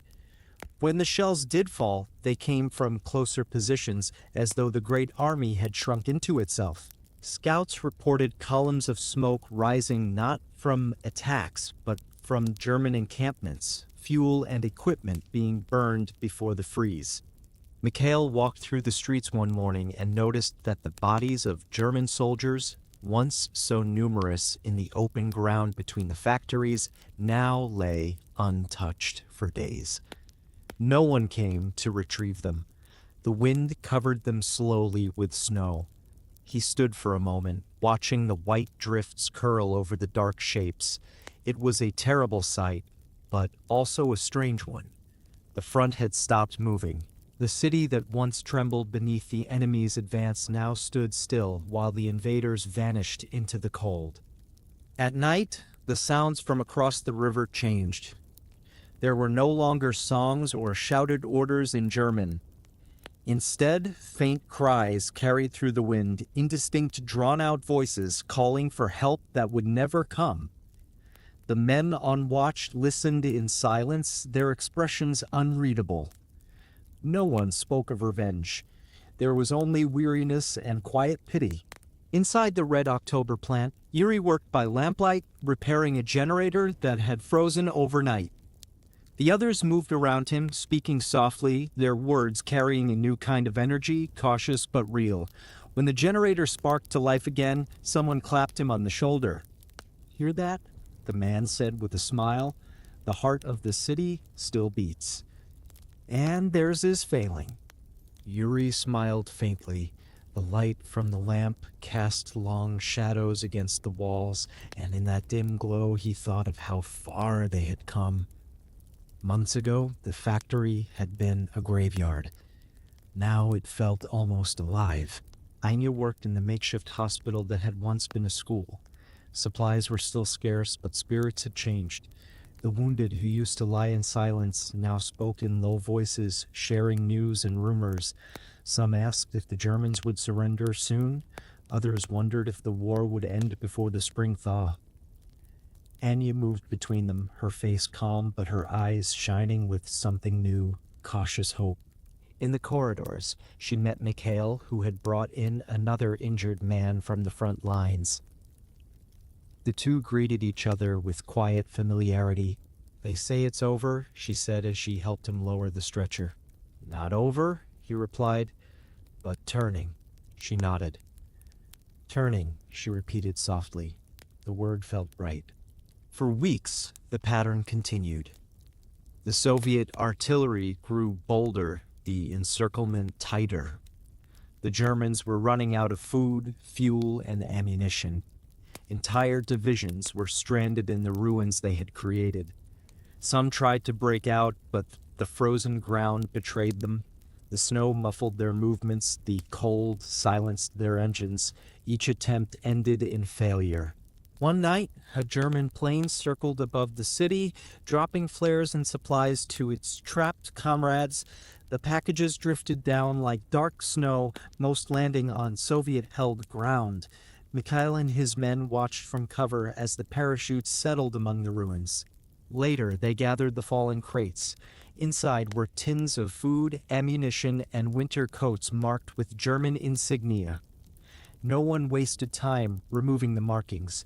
They wore what they found. For the first time in months, their fingers were warm. By late December, the Germans began surrendering in small groups. Starved, frostbitten, hollow-eyed, they stumbled toward the Soviet lines with white rags tied to sticks. Mikhail saw them coming one morning, a dozen men in tattered uniforms, their boots wrapped in rags, their faces blue with cold. They raised their hands and spoke words no one understood, their voices hoarse and thin. The Soviet soldiers did not fire. They simply watched as the enemy dropped their weapons and sank to their knees in the snow. The silence that followed was immense. In the days that followed, more came. Some wandered in alone, delirious. Others were found frozen in basements beside their guns. The once mighty army that had surrounded Stalingrad was dissolving into the same frost that had tried to claim the defenders. For the people of the city, the change was almost unreal. They had grown so used to suffering that victory felt distant, almost unfamiliar. Yet the signs were everywhere. Fires no longer raged unchecked. The factories hummed with steadier rhythm. The sky, though still gray, no longer shook with the roar of bombers. Anya walked to the river one morning and found it still frozen solid, the wind calm. Across the ice, she could see faint movements, figures digging, dragging supplies, moving without purpose. She realized she was watching the enemy reduced to scavengers in the ruins. For a long moment, she stood there in silence, the cold air stinging her face. Then she turned back toward the city, toward the faint smoke rising from the chimneys that still worked. That night, as the soldiers sat around a small fire in the courtyard of the Barikati factory, Mikhail spoke softly to the men around him. "We've been waiting for this for months," he said. "But when it comes, it doesn't feel like triumph. It feels like waking up." Yuri nodded. "We're still here," he said. "That's the victory." They fell silent again, watching the fire crackle. Above them, snowflakes drifted lazily through the air, glowing orange in the light before vanishing into darkness. The city was quieter than it had ever been. In the hospital, Anya sat beside a wounded boy barely old enough to shave. He asked her if it was true that the Germans were trapped. She smiled faintly and nodded. "Yes," she said. "The city has closed its hands around them." He closed his eyes and whispered, "Then maybe it will let us go." She looked out the window, where the faint glow of the factories still shimmered against the night. Somewhere beyond that light, men were dying of cold and hunger, the same cold, the same hunger that had haunted them all. The difference was that now Stalingrad had learned to survive what they could not. By the end of January, the sound of battle had dwindled to occasional bursts, short, desperate skirmishes as the last pockets of resistance were swallowed by the snow. One evening, as the last light faded over the frozen river, Mikhail stood with Yuri and Anya near the edge of the city. The horizon was empty, the world still. The air was sharp, but not cruel anymore. "Do you hear that?" Yuri asked quietly. Mikhail listened. There was no sound of engines, no artillery, no shouting, only the faint crack of ice shifting in the distance. "Silence," Mikhail said. "Real silence." They stood there together for a long time, watching the stars appear above the ruins. The city had endured everything: fire, famine, cold, death, and somehow remained. Now, In that strange stillness, it felt as though Stalingrad itself was breathing again. The enemy was trapped, the siege broken, and the defenders still alive. For the first time in months, the sound of the wind carried not despair, but peace. And across the frozen streets, where snow covered both the living and the dead, Stalingrad whispered the same word through every drifting flake: survive. Part 9. The Pocket. The sky over Stalingrad was the color of old iron. Clouds moved low and heavy, pressing down upon the frozen ruins until even sound seemed to travel more slowly. Somewhere beyond the shattered walls and snow-filled streets, the encircled German Sixth Army waited in the cold, cut off from everything but its own despair. For those within the city, the change was strange. The constant thunder that had ruled their days was gone, and its absence felt unnatural. Mikhail noticed it every morning when he woke, the missing rhythm of explosions, the hollow quiet where fear used to live. The war had not ended, but its shape had changed. He moved carefully through the streets, rifle slung over his shoulder, breath clouding in front of him. The snow was crusted with ice, crunching beneath his boots. Around him, the world was white and gray, the color of exhaustion. The enemy was close, only a few hundred meters beyond the ruins, but their presence felt distant, like ghosts behind a wall of frost. Sometimes, when the wind shifted, he could hear faint voices. They carried across the snow in broken fragments, shouts, coughing, the rattle of tin cans. He could not understand the words, but the tone was unmistakable: hunger. At night, the flashes of gunfire that once lit the sky were gone. Instead, he saw small fires burning in the distance, weak and uneven. The trapped army was dying slowly, the city consuming what had once sought to destroy it. In the factory tunnels, Yuri felt the change too. The air was colder now, heavy with the smell of oil and smoke. The workers had grown thinner, their hands raw and cracked, but their spirits steadier. They knew what the silence above meant. It meant the enemy was starving. It meant the siege had turned. He spent his days repairing stoves from scavenged metal, building small heaters for the wounded. Every spark that caught felt like victory. Sometimes, when he surfaced at night, he saw the sky faintly glowing with northern lights, a rare shimmer of green and blue over the frozen ruins. It made him pause and look upward, the cold biting through his coat, but his heart strangely warm. Even nature, he thought, had chosen to watch. Anya moved through her routine with quiet grace. The hospital was full again, but the wounds were different now: frostbite, malnutrition, exhaustion. There were fewer gunshot wounds, more fevers and coughs. The war had shifted from noise to silence, from steel to slow decay. She cleaned wounds with melted snow, wrapped hands that had turned black with frost, and whispered comfort that had become habit more than hope. One afternoon, she stepped outside to fetch water and saw something she could not at first understand. A figure stood in the open, not far from the line where Soviet and German positions blurred together, a single man, thin and staggering, dressed in a torn gray uniform. His hands were empty, raised halfway as if unsure whether to surrender or beg. For a long moment, no one moved. Then a Soviet sentry stepped forward, rifle lowered. The man collapsed into the snow. Anya hurried to them.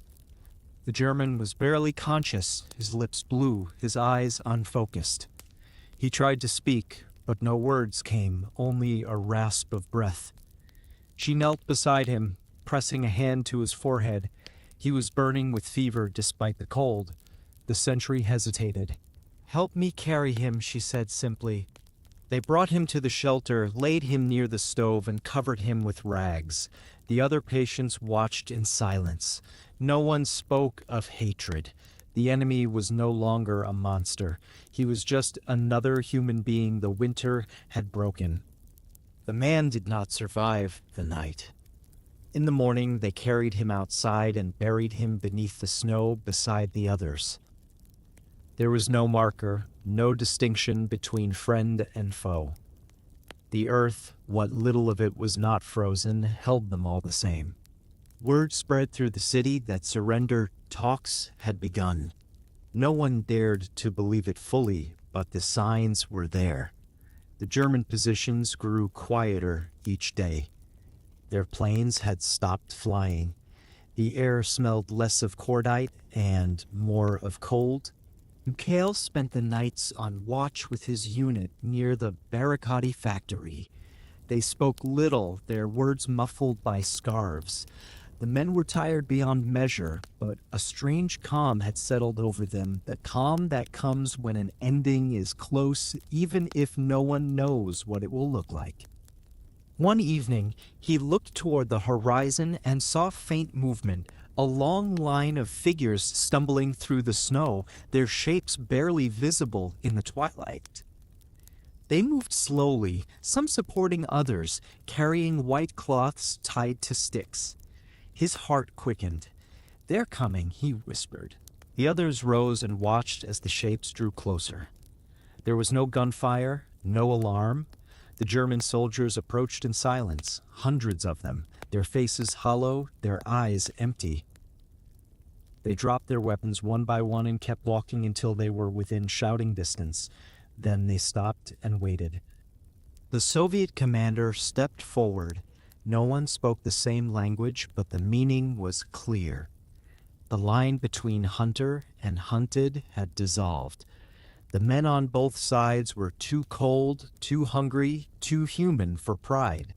The Germans were searched, fed, and led away toward the river. Some wept openly, tears freezing on their cheeks. Mikhail watched them pass, feeling nothing like triumph, only a deep, quiet fatigue. Victory, he realized, did not feel like glory. It felt like survival. In the tunnels, Yuri worked through the night repairing the last generator. When it finally rumbled to life, the lights flickered weakly but stayed on.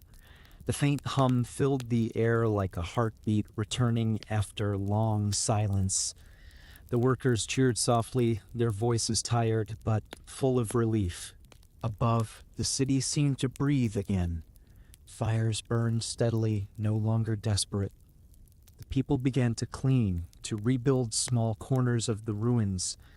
They shoveled snow from doorways, patched holes in walls, and gathered bricks for new shelters. Each act was tiny, but together they formed a rhythm stronger than despair. Anya helped carry the wounded Germans to the river crossings where they were taken into custody. Many were barely alive, skeletal, frostbitten, unable to stand. She offered them water, though most could not drink. When one of them whispered, "Dinky," she only nodded. There was no victory in that word, only mutual exhaustion. That night, she sat alone by the small stove, the fire burning low. The children slept nearby, their faces peaceful. She looked into the flames and thought of everything the city had endured, the fire, the hunger, the cold, the endless nights. And now, at last, the quiet. It did not feel like peace yet, but it was close enough to touch. Outside, the wind had softened. The stars were sharp above the frozen river. Mikhail walked the empty streets, hearing only the crunch of his boots and the faint creak of ice shifting beneath the snow. He passed the ruins of the grain elevator, its black walls half buried. He paused, remembering the men who had died there, the fire that had burned for days. The memory did not bring sadness now, only a deep, solemn gratitude. Yuri joined him near the riverbank, carrying a lantern that glowed faintly in the wind. "They say Paulus is asking to surrender," he said. Mikhail nodded. They stood together, looking across the white expanse of ice. The city behind them was silent, the enemy before them broken. The war was not over, but Stalingrad had already won. When dawn came, the first sunlight in weeks touched the ruins with gold. The smoke that had hung over the city for months began to thin. Somewhere in the distance, a bell rang, its tone cracked, uneven, but clear. Anya heard it from her shelter and stepped outside, her breath catching in the cold air. The sound carried through the empty streets, gentle and strange, as if the city itself were remembering what peace sounded like. She closed her eyes and listened. For a moment, she could almost imagine spring, the thaw, the river flowing again, the smell of wet earth instead of smoke. Soon, she thought. Not yet, but soon. And as the day unfolded, Stalingrad stood quiet beneath the pale sun. The pocket of war had finally collapsed into stillness. Soldiers rested where they stood. Civilians walked the streets without running for cover. The air felt heavy, but no longer cruel. The great battle that had begun with fire and thunder was ending with silence. The city had endured what seemed impossible. Now it waited, not for glory, not for revenge, but for the simple warmth of another dawn. Beneath the snow, the ground was filled with the memory of all who had fallen. Above it, life began again, one breath at a time. Part 10, Surrender. The last days of January arrived without sunlight.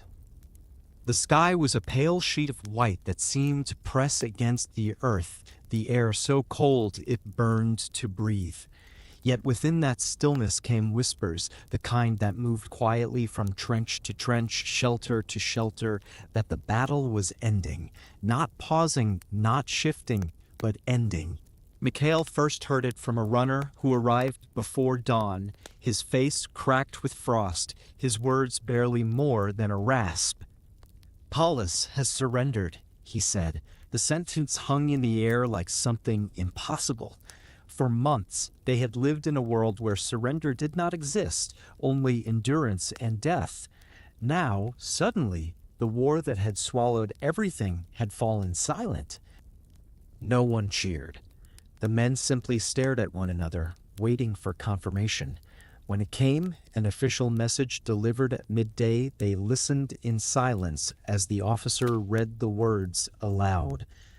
The German Sixth Army has capitulated. The fighting in Stalingrad has ceased. The soldiers lowered their heads. Some crossed themselves. Others simply sat down where they stood. It was too large a truth to feel. Victory, when it came, felt like exhaustion made visible. Outside, the snow began to fall again, light, steady flakes drifting through the air, covering the ruins in a new layer of quiet. The guns were silent. The sky held no bombers. The wind moved freely through the empty streets. The sound of war had vanished. Mikhail walked toward the river, his rifle slung loosely over his shoulder. The city stretched around him like the skeleton of a dream. Buildings stood without roofs, windows without glass, doors without hinges. Smoke still rose from the factories, but even that seemed gentler now, just the sigh of a city exhaling after too long in pain. He reached the embankment and stopped. Across the frozen expanse he could see shapes moving, long columns of men, heads bowed, their breath rising in faint clouds. German soldiers, tens of thousands of them, marching without order or pride, their weapons gone, their faces hollow. Guards walked beside them, but there was no hatred in the scene. It was beyond hate now. It was only the end. He watched as the prisoners crossed the ice, their boots slipping on the frozen surface. Some stumbled. Others leaned on comrades to stay upright. The line stretched endlessly, vanishing into the haze. The river that had once divided life and death now carried both toward the same horizon. At the Red October factory, Yuri stood at the entrance, watching the same procession move past. He had seen many things since the siege began: firestorms, bombings, battles fought through rooms filled with smoke, but nothing as quiet as this. The only sound was the shuffling of feet and the creak of sleds carrying the wounded. A few of the workers stepped outside to look. One of them whispered, "Is it over?" Yuri nodded slowly. "It has to be," he said. "There's nothing left to fight with." The others stared in silence, the weight of the moment pressing against their chests. No one shouted or sang. There were no flags, no parades, just the steady movement of men disappearing into the whiteness. Anya stood near the hospital doorway, her hands wrapped in a shawl, the cold biting through the wool. She watched the endless line of prisoners pass along the street. Their faces were gray, their eyes empty. Some were barely more than boys. One stumbled near her and fell to his knees in the snow. Without thinking, she stepped forward and helped him up. He looked at her for a moment, confused, then nodded weakly. She guided him back into line, her hands still trembling from the contact. Around her, the wounded soldiers from her ward gathered at the windows. They said nothing. Some looked on with pity, others with blank stares. The moment was too strange for triumph. They had been enemies for so long that seeing them human again felt unreal. By afternoon, the sky had cleared. The sun, faint and cold, shone through the smoke, casting long shadows across the city. For the first time in many months, its light touched everything: the frozen river, the shattered houses, the faces of the living and the dead. It made the snow glitter like glass. Mikhail returned to his post near the Barakati factory. His comrades were sitting around a small fire, the last of their rations warming in a pot. One of them looked up as he approached. "Did you see them?" he asked. Mikhail nodded. "All morning, columns as far as the river's edge." The man poked at the fire. "So it's finished then?" "It's finished here," Mikhail said quietly. "But the world will still remember this place." The fire crackled, the only sound for a while. Then someone began to hum, an old folk tune, slow and gentle. Others joined in softly. The song spread through the ruins, echoing faintly between broken walls. It was not a song of victory, but of remembrance. In the tunnels, Yuri heard it too. He set down his tools and listened as the melody drifted through the vents. It felt like the city itself was singing. The machines were silent now. There was no need to build or fight. He walked outside, the cold air striking his face, and stood in the open. The horizon was washed in pale gold. He felt lightheaded, as if time itself had paused. Anya spent the evening cleaning the ward, though there was little left to do. The wounded slept more peacefully than they had in months. The shelling that used to wake them no longer came. The floor was quiet except for the crackle of the stove and the distant murmur of wind. She sat by the window and watched the light fade from the sky. The snow reflected the last of it in soft pink and gray. The city looked almost gentle in that moment. She thought of her husband, of her home before the war, of the streets filled with laughter and market stalls. Those memories felt far away now, blurred like a dream. Yet the feeling they carried, warmth, peace, life, was something she could almost touch again.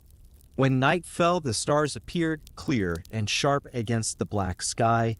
The smoke had lifted. For the first time since summer, the heavens were visible. Mikhail walked through the quiet streets, past soldiers sleeping beside fires, past walls scrawled with chalked messages for Stalingrad, for motherland. He read them silently, his heart heavy with both pride and sorrow. He reached the river once more. The line of prisoners had stopped for the night, huddled in clusters on the ice. Their shapes were dark against the moonlit snow. The sound of coughing and murmured voices drifted faintly across the water. He stood there a long time, listening. Yuri found him there just before midnight. "Can't sleep either?" he asked. Mikhail shook his head. "It feels wrong to sleep on a night like this." Yuri nodded. They stood together, watching the silent prisoners on the river and the quiet city behind them. "Do you think we'll ever leave this place?" Yuri asked softly. Mikhail smiled faintly. "One day, but even when we do, part of us will stay." Yuri said nothing more. The wind rose briefly, carrying a low, distant sound, not gunfire, not engines, but something like a sigh. The river groaned beneath the ice. The two men turned back toward the city, their footsteps crunching in the snow. Anya woke early the next morning to sunlight filtering through a crack in the roof. She stepped outside, the air sharp and still. Smoke rose gently from the factories, thin and white. A group of children played near a pile of rubble, their laughter soft but real. The sound startled her, not because it was loud, but because it had been so long since she had heard it. She smiled without meaning to. For the first time in many months, she allowed herself to imagine tomorrow. Later that day, a bell rang again, not a warning, but a call. Its tone was uneven, the metal warped by fire, but it rang all the same. People stopped where they stood, listening. The sound drifted over the snow, over the frozen river, through the empty factories, and out into the world beyond. Mikhail, Yuri, and Anya each heard it from where they were, different places, the same sound. It was not triumph. It was not grief. It was something quieter, deeper, the sound of a city remembering how to live. The Battle of Stalingrad was over. The world would speak of strategy, of generals and armies, of numbers and losses. But for those who survived, it would always be remembered as something else, a season of fire and ice, of hunger and endurance, of silence that became strength.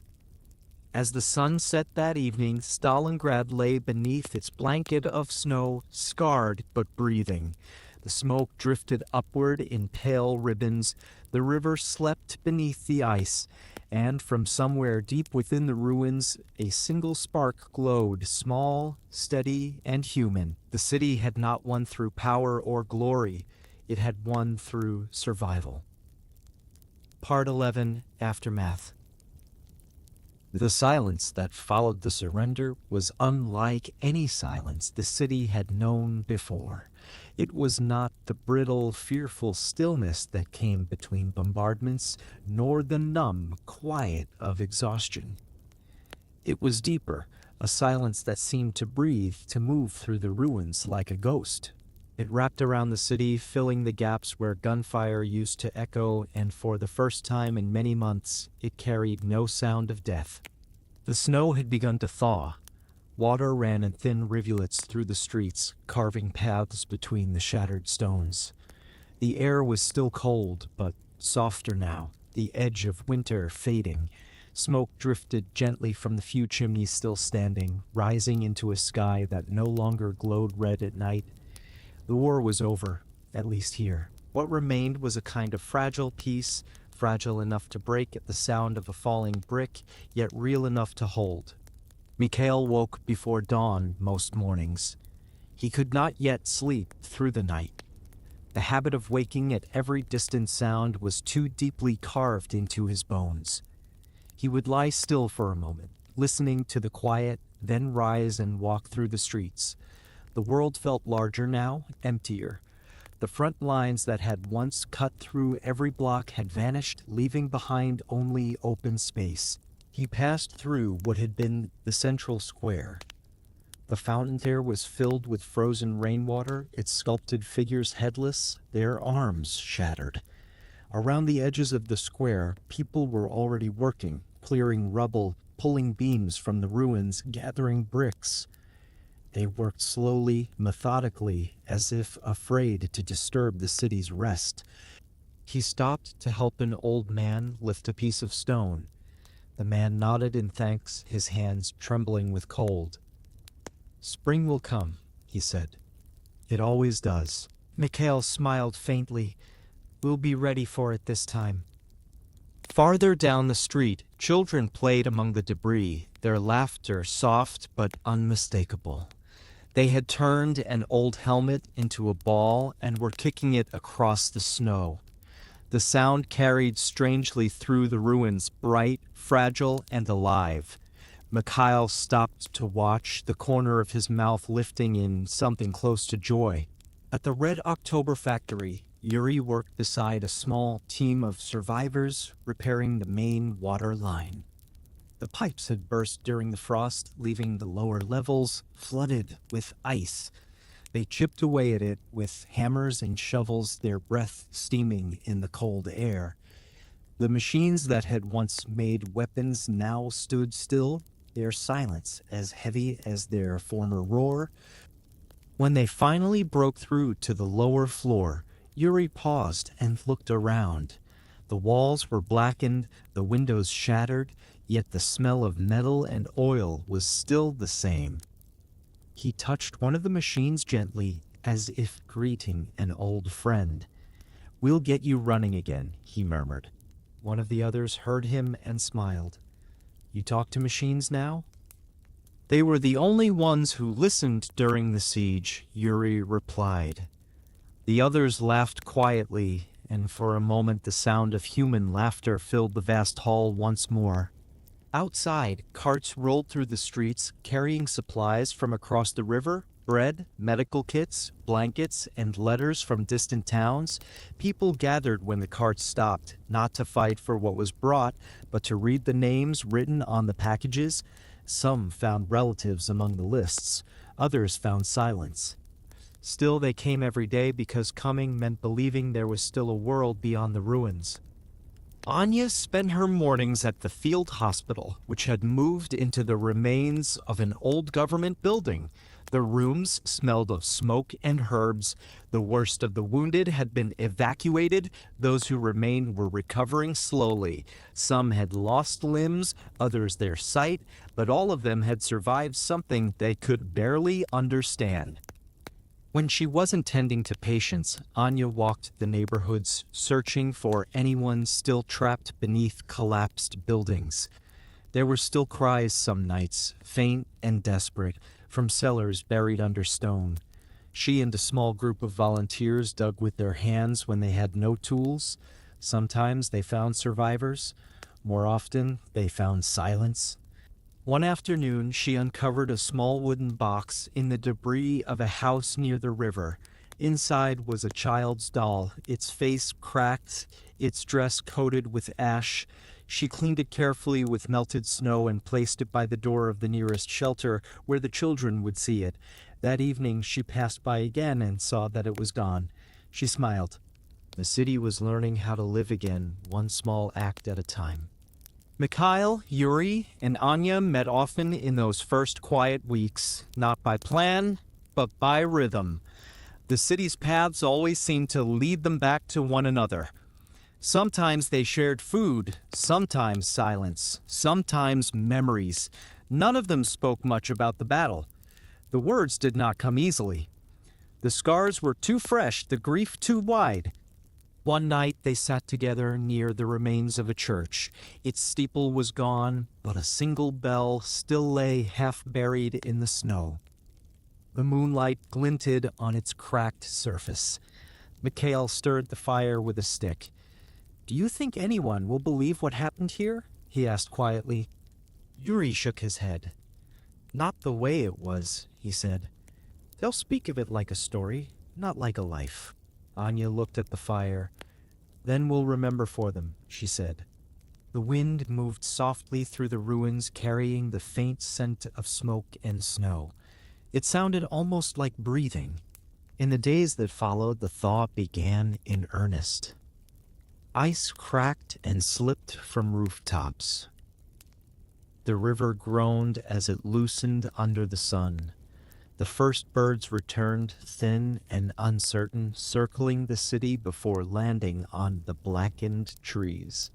Each sound, the drip of melting ice, the rustle of wings, felt miraculous.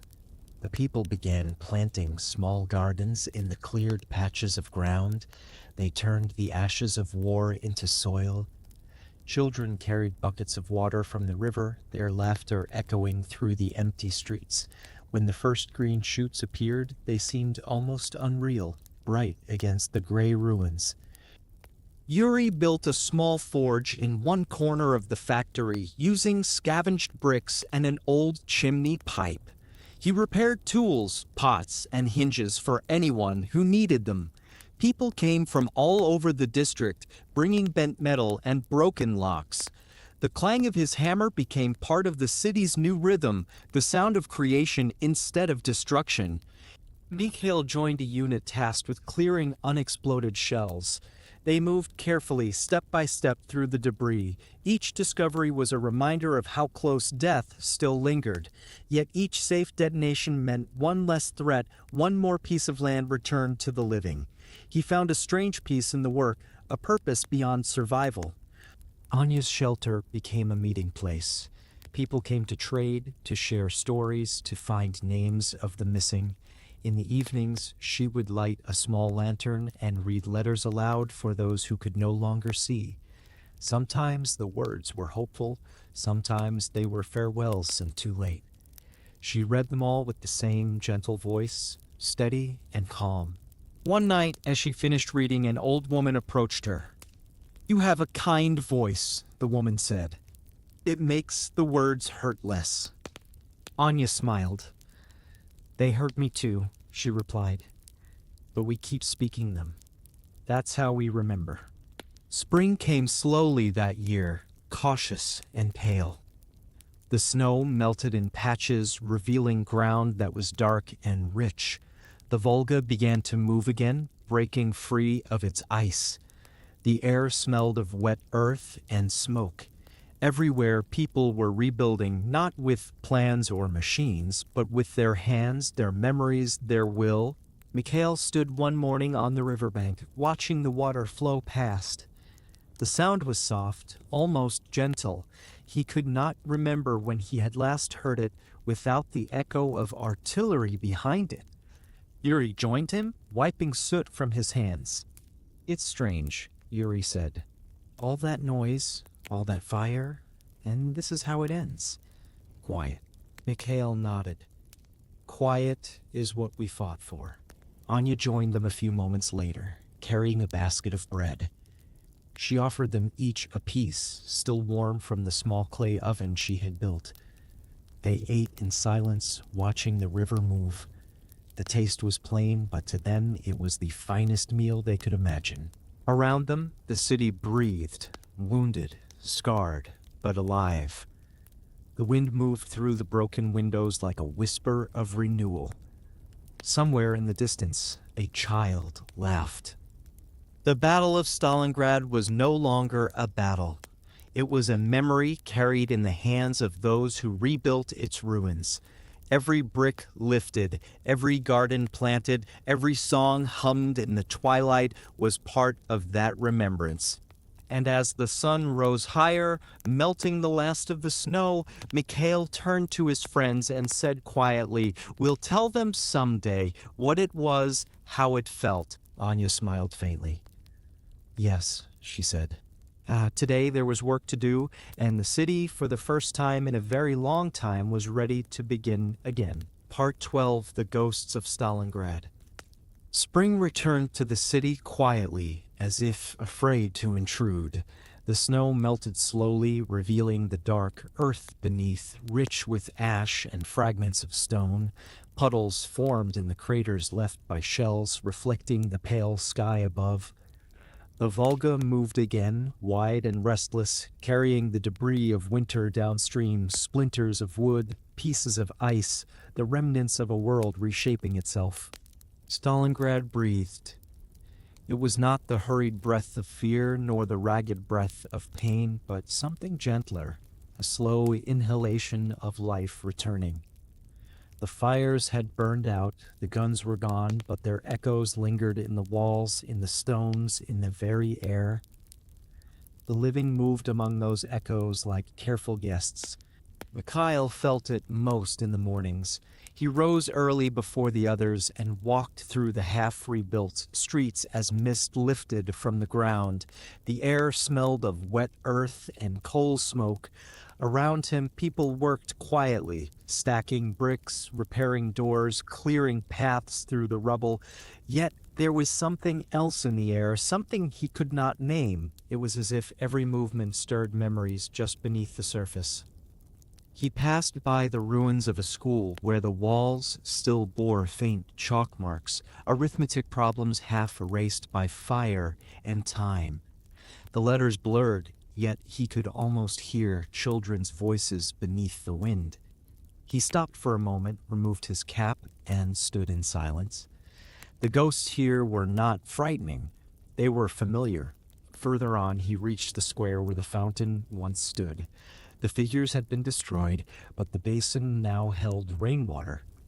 A woman knelt beside it, washing clothes. The water rippled gently as she worked, and in the shifting reflections, Mikhail thought he saw the outlines of faces, flickering, gone in an instant. He blinked, and there was only the sky. He didn't tell anyone. Everyone in Stalingrad had seen something like that by now. Yuri felt the presence of the past in sound rather than sight. Working again in the Red October factory, he often paused when the wind moved through the broken windows. It made the same low hum the machines once did. The first time he heard it, he froze, his hand tightening on the handle of his hammer. Then he smiled faintly and kept working. He had repaired the forge, rebuilt the venting system, and cleared the debris from the floors. When the first new sparks flew again, he thought of those who had stood beside him during the siege, some still alive, many not.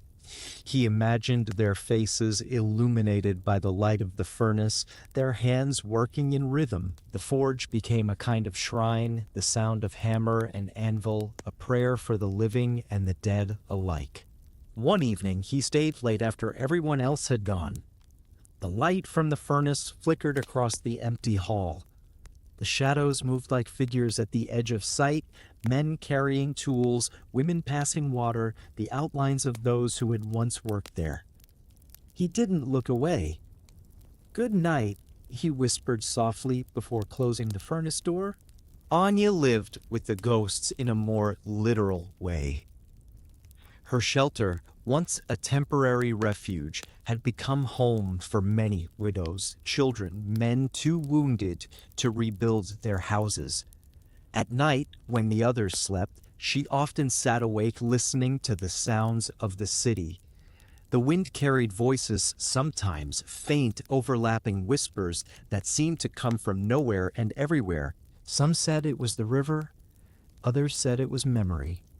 Anya thought it was both. She began keeping small tokens for the dead, things she found while clearing debris, a broken watch, a silver comb, a pair of glasses missing one's lens. She cleaned each one carefully, then placed them in a wooden box beside the stove.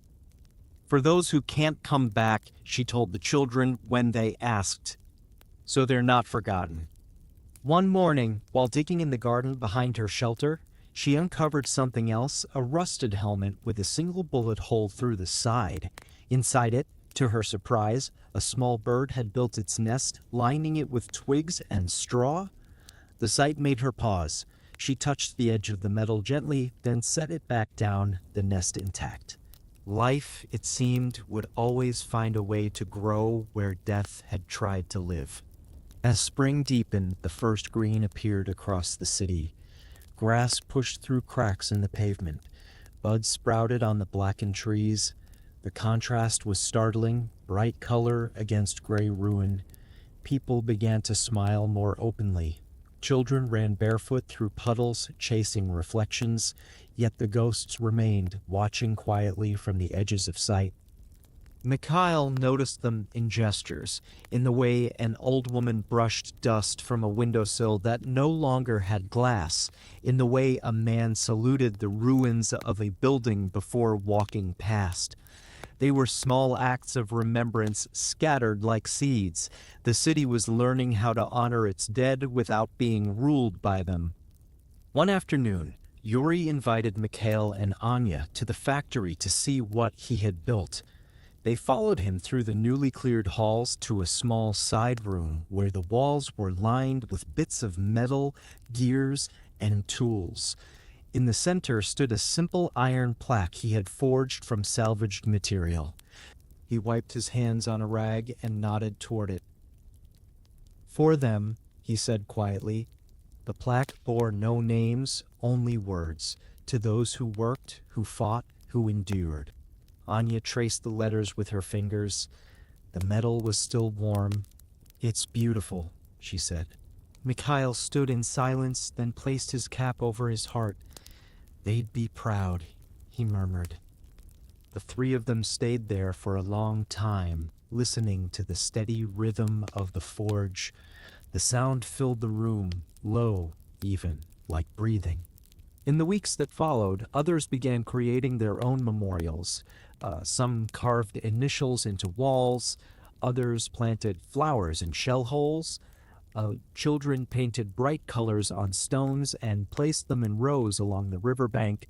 The city's grief was vast, but its remembrance was tender. At night, the stars returned.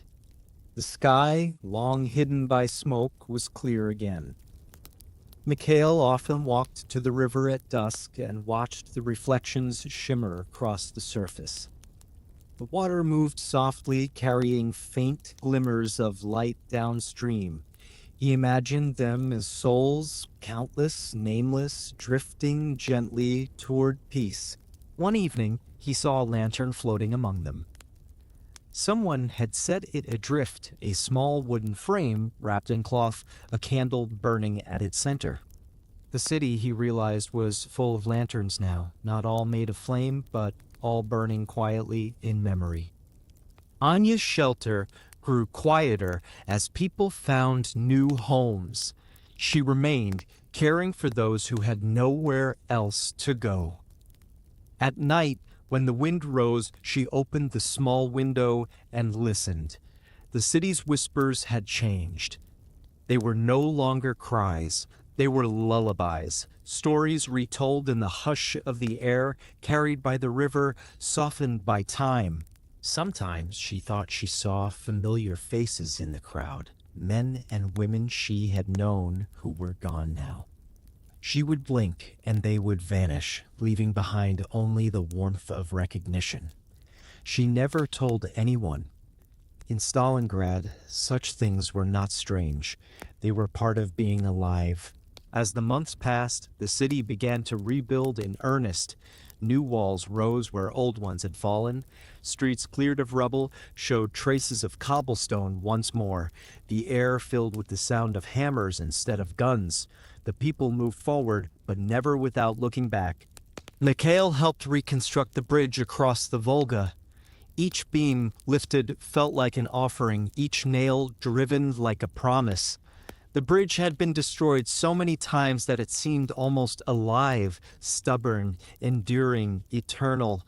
He worked until his hands bled, not out of duty, but because building something new was the only way to silence the ghosts inside him. One day, as he rested by the riverbank, he saw Yuri walking toward him, his hands black with soot. They sat together, saying nothing. The wind rippled the water, and for a moment they both thought they heard laughter, faint, distant, but unmistakable. They looked at each other and smiled. Neither spoke. That evening, Anya joined them. The three sat by the river as the sun set behind the ruins. The light turned the city gold for a few brief minutes, the shadows long and soft. In that glow, the scars of the buildings looked less like wounds and more like stories carved in stone. "The city feels different," Yuri said. "It's remembering," Anya replied. Mikhail nodded. "And forgiving." They sat in silence as the first stars appeared. The river whispered beneath them, carrying the voices of those who had gone and the hopes of those who remained. The ghosts of Stalingrad were everywhere, in the wind, in the walls, in the hearts of the living. But they were not there to haunt.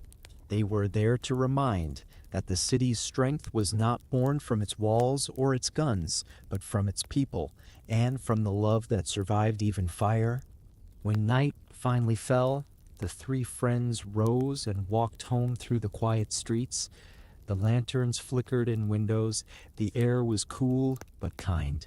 And as they passed the ruins of the old square where the fountain once stood, they heard faintly, or perhaps only imagined, the echo of children's laughter carried on the wind. The ghosts of Stalingrad, it seemed, had finally found their peace. Part 13. The Rebirth. By the time summer came to Stalingrad, the city had learned to breathe again. The wind that once carried smoke now smelled faintly of dust, clay, and grass. The river moved freely, its ice long melted, the water clear enough to reflect the sunlight in broad, shimmering bands. The sound of rebuilding had replaced the sound of war. Hammers struck rhythmically in the distance. Wheels creaked over cobblestone paths newly cleared of debris. Voices rose and fell like the slow tide of a great heartbeat returning. The ruins still stood, black and broken, but around them life pushed upward. Green vines crawled along walls scorched by fire. Birch saplings sprouted between cracks in the pavement. Even the birds, long absent, had returned, small flashes of color darting between the gray stones. The city was still scarred, but its wounds had begun to heal in ways no one had imagined possible. Mikhail walked through the central district one morning and felt, for the first time, something close to peace. He had spent the spring working on the new bridge across the Volga, and now he could see its skeleton stretching proudly from one bank to the other, a promise made of steel and sweat. The old span lay twisted beneath the water, but this new one gleamed under the sun. He watched a group of boys fishing near the shore, their laughter carrying faintly through the air, and thought of the months when silence had ruled here. As he walked, he passed groups of people returning to their old neighborhoods. Families arrived in wagons or on foot, carrying what little they had managed to save. They moved through the ruins, searching for familiar corners, for walls that still stood, for doorways that might open again. When they found them, they began clearing debris, sweeping, planting flowers in tin cans. There was joy in their faces, but also disbelief, as if they were touching a dream made real. At the Red October factory, Yuri stood at the entrance, his hands blackened with soot, watching the furnaces come back to life. The building still bore the scars of bombardment, but the main hall had been repaired enough to resume work. Not weapons now, never again, they said, but tools, pipes, stoves, the things of daily life. The workers moved with purpose, their movements practiced and sure. The first whistle of the rebuilt steam engine echoed through the district, startling birds from their nests. People paused in the streets to listen. For months, they had known only the sound of destruction. This was the sound of creation. Yuri smiled as he adjusted a valve, feeling the vibration of the machinery beneath his hands. It was like feeling the pulse of the city itself. "She's breathing again," he said softly. Anya's shelter had changed, too. Where once the air had been thick with smoke and the smell of medicine, now it smelled of bread and boiled potatoes. The wounded had healed or moved to new housing. In their place came mothers with children, teachers, and workers looking for rest after long days. The rooms were brighter, the walls decorated with bits of colored cloth and drawings pinned by the children. She had started a small garden outside where beans and wildflowers grew side by side. Every evening, she lit a lantern at the doorway. "So no one forgets where warmth lives," she told the children. Sometimes, when she walked through the city, she saw faces she didn't recognize, new soldiers, new workers, families returning from evacuation. But every now and then she would see a familiar face from the siege, and they would stop for a moment, eyes meeting, both silently acknowledging the miracle of being alive. As summer deepened, the city took on a rhythm that felt almost normal. Market stalls reappeared in the cleared squares. Baskets of potatoes, onions, and cabbage stood beside bits of salvaged metal and handmade toys. A baker set up an oven near the river, and each morning the smell of fresh bread drifted through the streets. For the first time in 2 years, people queued not for rations, but for food made with care. Children ran through the open streets, their laughter echoing against the walls. They climbed the ruins as though they were mountains, their hands stained with brick dust, their eyes bright with wonder. They didn't remember the worst of it. To them, the city was a vast playground rising from the ground, full of mystery and promise. The older ones remembered differently. The veterans who stayed behind moved quietly, their faces drawn, their steps deliberate. They worked alongside the others, rebuilding houses and schools, but their eyes lingered on empty doorways a little too long. They spoke softly to the dead when they passed certain corners, a brief murmur under their breath. Daniel carried both feelings within him, the joy of renewal and the ache of memory. Some mornings, when he worked on the bridge, he caught himself glancing at the far shore and remembering the nights of fire and smoke, the endless sound of shells. Then he would look back at the steel arches rising beneath his hands, gleaming against the sky, and the memory would soften. The bridge was not just a structure, it was an answer to all that had been lost. One afternoon, as the day stretched golden over the river, Yuri joined him at the site. He brought a loaf of bread and 2 cups made from tin. They sat together on a pile of stones, sharing the meal in silence. The bridge above them rang faintly as workers hammered the last beams into place. "You ever think about what comes next?" Yuri asked after a while. Mikhail tore off a piece of bread. "Every day," he said, "but not too far ahead. The present feels enough for now." Yuri nodded. "Strange, isn't it? We spent so long thinking only of surviving. Now we have to remember how to live." Mikhail looked toward the city, its rooftops glowing in the afternoon light. "We'll learn," he said. "We already are." In the weeks that followed, the transformation quickened. The first trains began to run again, small freight cars carrying lumber, stone, and cement.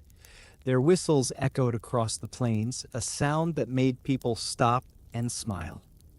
The rails had been repaired by hand, each tie laid with care, each bolt tightened by men who had fought for the ground it rested on. Anya stood at the edge of the station one morning and watched the first passenger train arrive. Families stepped down, blinking at the sight of the city. Some wept openly, recognizing what was gone. Others knelt to touch the soil. Children pointed at the cranes lifting beams into the air, their faces filled with awe. As she watched them, Anya felt something bloom quietly within her. Not pride, not relief, but gratitude. The city was breathing, and so was she. That evening, she returned to her shelter and lit the lantern. A breeze came through the open window, carrying the scent of wildflowers from the riverbank. The light flickered across the walls, illuminating the small wooden box of keepsakes she still kept by the stove. She opened it and smiled.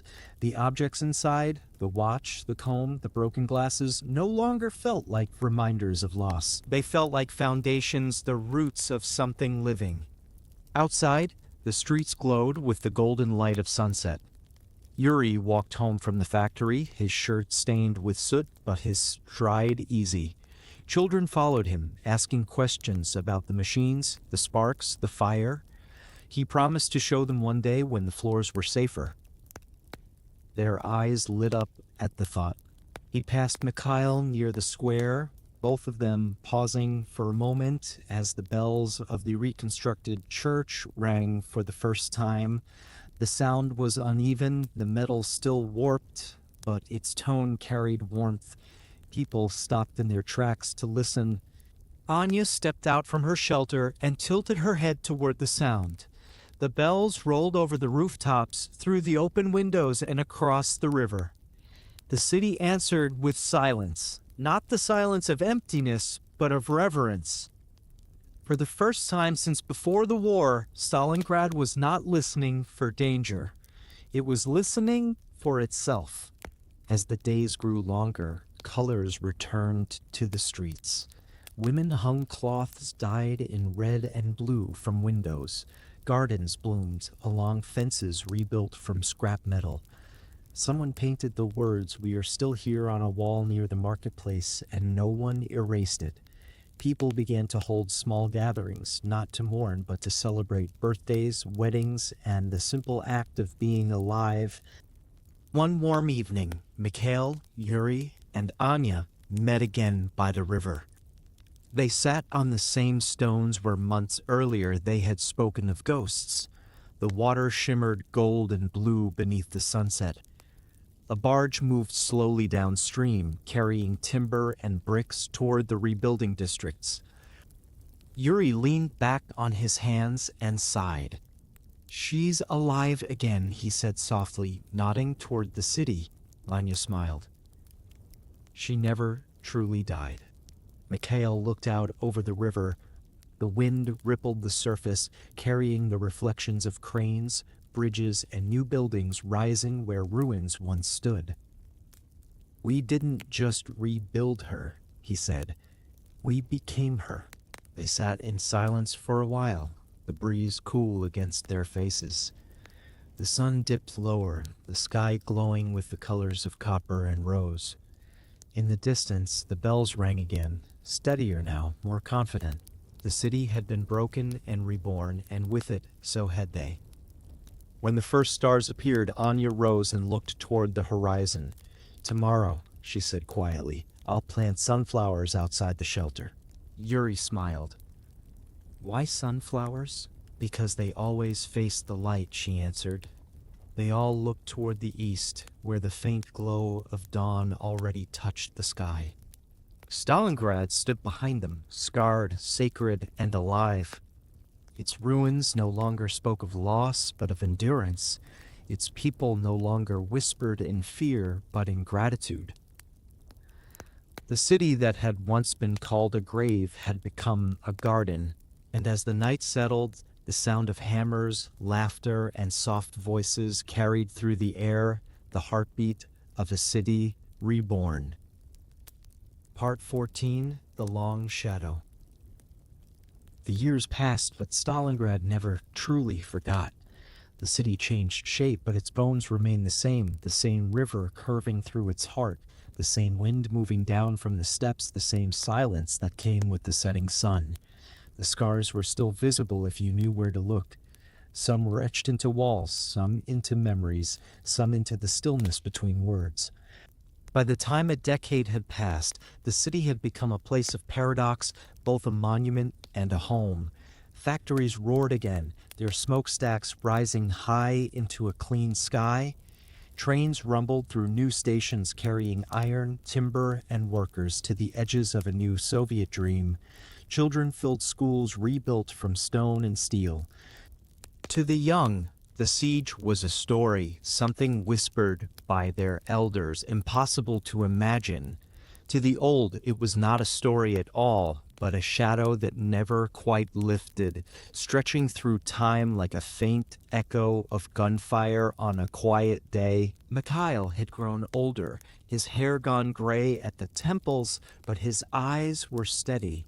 He still worked by the river, overseeing the second bridge that now crossed the Volga.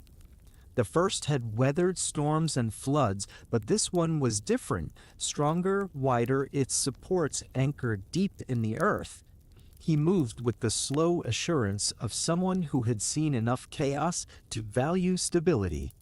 Every morning he walked to the site before sunrise, the cold air biting at his face. The river mist rose around him, ghostly and soft. Sometimes, when the light caught it just right, he thought he saw shapes moving in the fog, figures wading through the water, hauling timbers, their silhouettes familiar. He knew they weren't real, yet he nodded toward them anyway. A quiet greeting to the ones who had not lived to see this bridge rise. At midday, he would pause for lunch beside the railings and watch the barges move below. Once, during a break, a young engineer sat beside him and asked what it had been like during the battle. Mikhail was silent for a long time before answering. It was like living in a world where time stopped, he said. Where every hour was the same and you stopped counting days. You didn't think about tomorrow, only about the next breath. The young man listened, wide-eyed. And how did it end? He asked softly. Mikhail smiled faintly. It didn't. Not really. You just start breathing again, and one day you realize you're still here. That evening, as the sun dipped low and painted the river in gold, Mikhail stayed behind after the others had gone.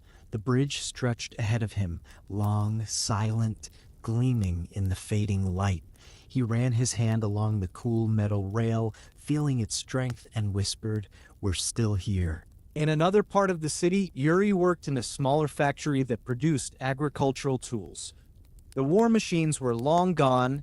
Now the clang of metal was the sound of harvest, of plows and spades and steel wheels meant for fields rather than battle. He had married one of the factory's welders, a quiet woman named Lida, and together they lived in a modest apartment near the rebuilt marketplace. Yuri had not spoken much about the siege in years. It was not that he refused to remember, but that the memories came uninvited, in dreams, in smells, in sudden silences. The hiss of steam from a pipe could pull him back to the days when the Red October plant was a fortress. The sound of a hammer could make him pause mid-motion, lost for a heartbeat in another time. One winter evening he sat with his son, a boy of 8, helping him polish a small metal toy, a miniature truck they had built together. The boy looked up and asked, "Papa, is it true that the whole city burned?" Yuri hesitated. The child's voice was innocent, curious. He wanted to protect that innocence, but also honor the truth. He nodded slowly. "Yes," he said. "It burned. But when it stopped, the people stayed." "Weren't you scared?" the boy asked. Yuri smiled faintly. "All the time," he said. "But you get used to fear. After a while, you stop noticing it. You just do what you must." His son thought about that for a moment, then asked, "And after the war, were you happy?" Yuri looked at him for a long time before answering. "Happiness is different after a war," he said. "It's quieter. But yes, we learned how to be happy again." That night, after his son fell asleep, Yuri stood by the window and watched the snow fall softly over the rooftops. The glow from the street lamps turned it golden, and for a moment he thought of those who had watched the same snow during the winter of 1942, men and women who had waited for death and found endurance instead. He closed his eyes and breathed deeply. The ghosts were still there, but they no longer frightened him. They were part of the air, part of the peace that followed. Anya, too, carried the past quietly. Her shelter had long since become a permanent part of the neighborhood, now known simply as the Lantern House because she still lit the small lamp in its window every night. People said it brought luck, though few knew why. To the children, she was Aunt Anya, the woman with the calm voice who told stories that helped them sleep. To the adults, she was a healer of small wounds, of tired hearts, of memories that sometimes hurt too much. She had grown older gracefully, her hair silver now, her eyes the same deep brown. Each spring she planted sunflowers outside her door, just as she had promised long ago. Their golden heads turned with the sun, bright against the gray walls. People often stopped to look at them, as if drawn by something more than beauty. Sometimes, in the late evenings, veterans came to her door. They didn't speak much. They simply sat with her for a while, listening to the quiet. She would pour them tea, light the lantern, and let the silence do its work. Many left lighter than when they came. One summer night, as the crickets sang outside, Mikhail and Yuri visited her. They had remained close over the years, bound by something beyond friendship, a kind of shared understanding that needed no words. The three of them sat in the garden, the scent of earth and flowers around them, the lantern flickering softly. Mikhail looked at the sky. "It's strange," he said. "The city is louder than ever, but sometimes, I swear, I can still hear the silence from those days." Yuri nodded. "I hear it too. It's like it lives beneath everything, the laughter, the music, the noise. It's the foundation of it all." Anya smiled gently. "That silence kept us alive," she said. "It was the space where hope could grow." They sat together long into the night, speaking little. The air was warm, filled with the hum of life. The river murmured faintly in the distance, steady and eternal. When they finally stood to leave and Anya looked toward the city and said softly, "We carry them with us, all of them, in every breath we take." Mikhail placed a hand over his heart. "And they carry us," he said. As the years continued to pass, Stalingrad, now called Volgograd, became a place of pilgrimage. People came from across the world to see the hill where the fiercest fighting had raged, to walk among the memorials, to stand in silence before the eternal flame.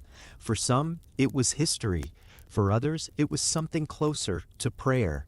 Yuri sometimes guided visitors through the factory grounds, explaining how the machinery had been rebuilt.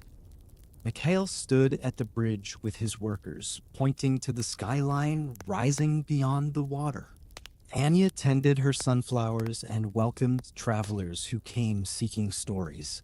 She never dramatized what had happened. She simply told it as it was, slow, honest, human. "The city died," she would say, "and then it learned how to live." When she grew too old to tend the lantern herself, one of the neighborhood girls took over. "Keep it burning," Anya told her.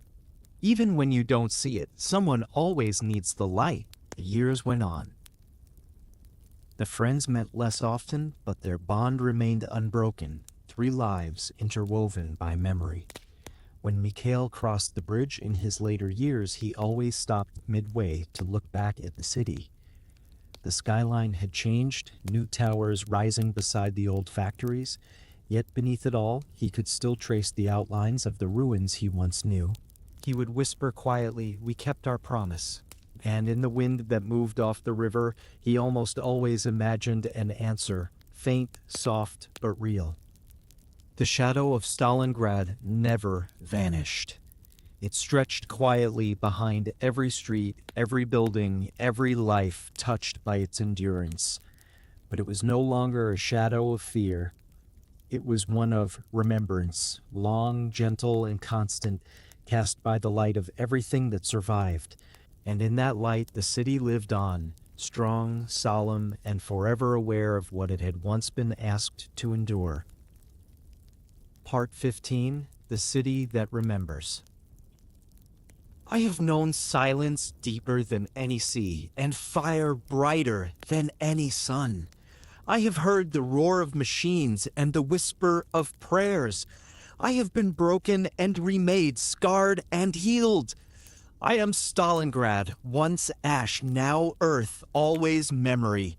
The river still runs beside me, its water clear and strong.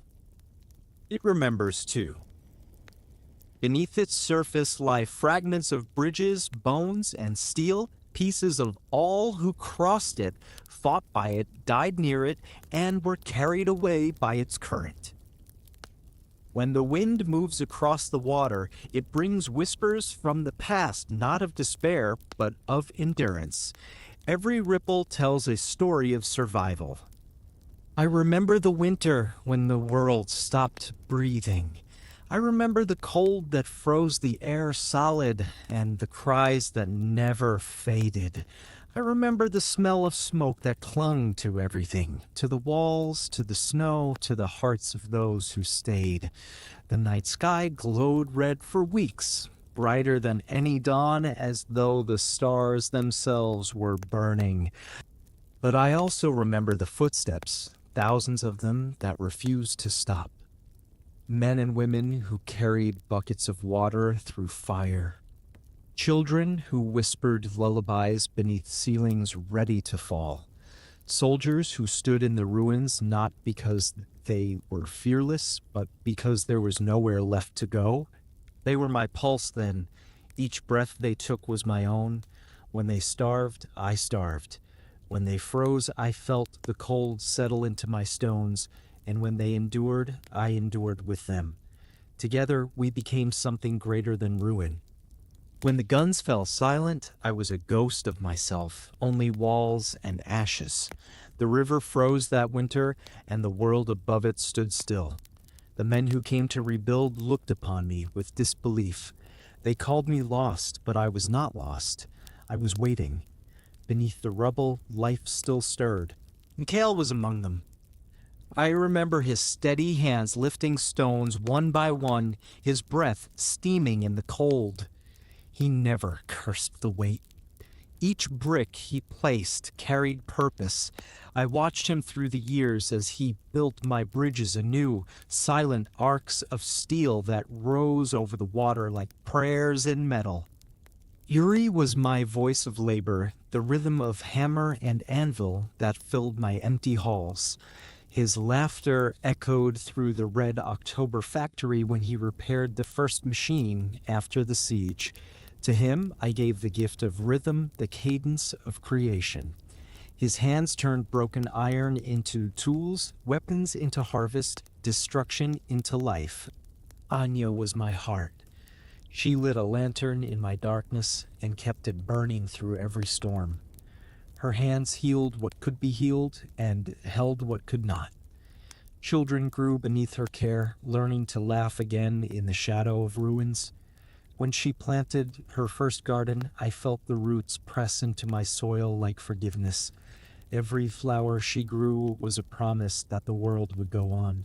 Through them and through countless others whose names I have kept in my silence, I was reborn.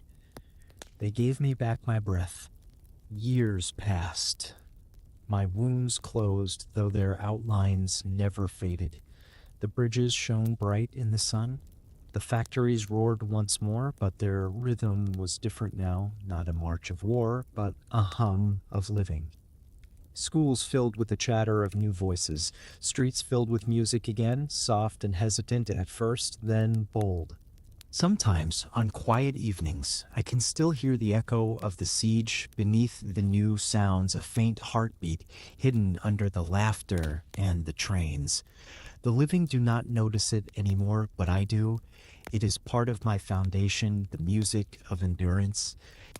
When the veterans grew old, they would walk my streets slowly, touching walls as if greeting old friends.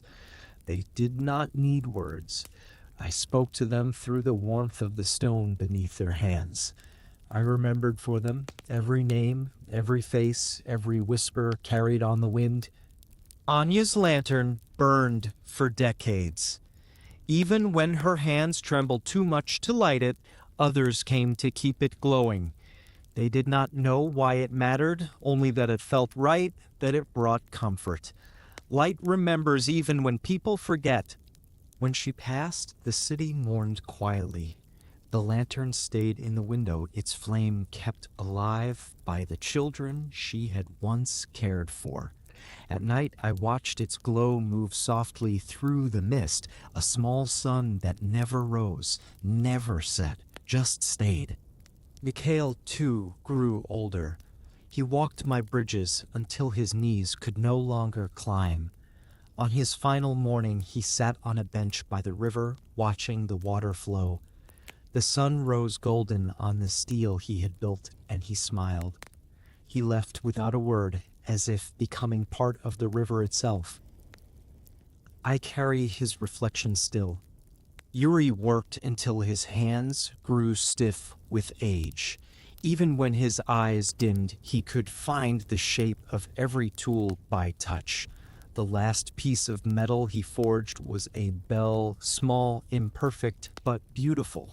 When it rang, the sound was clear and bright. He hung it above his workshop door.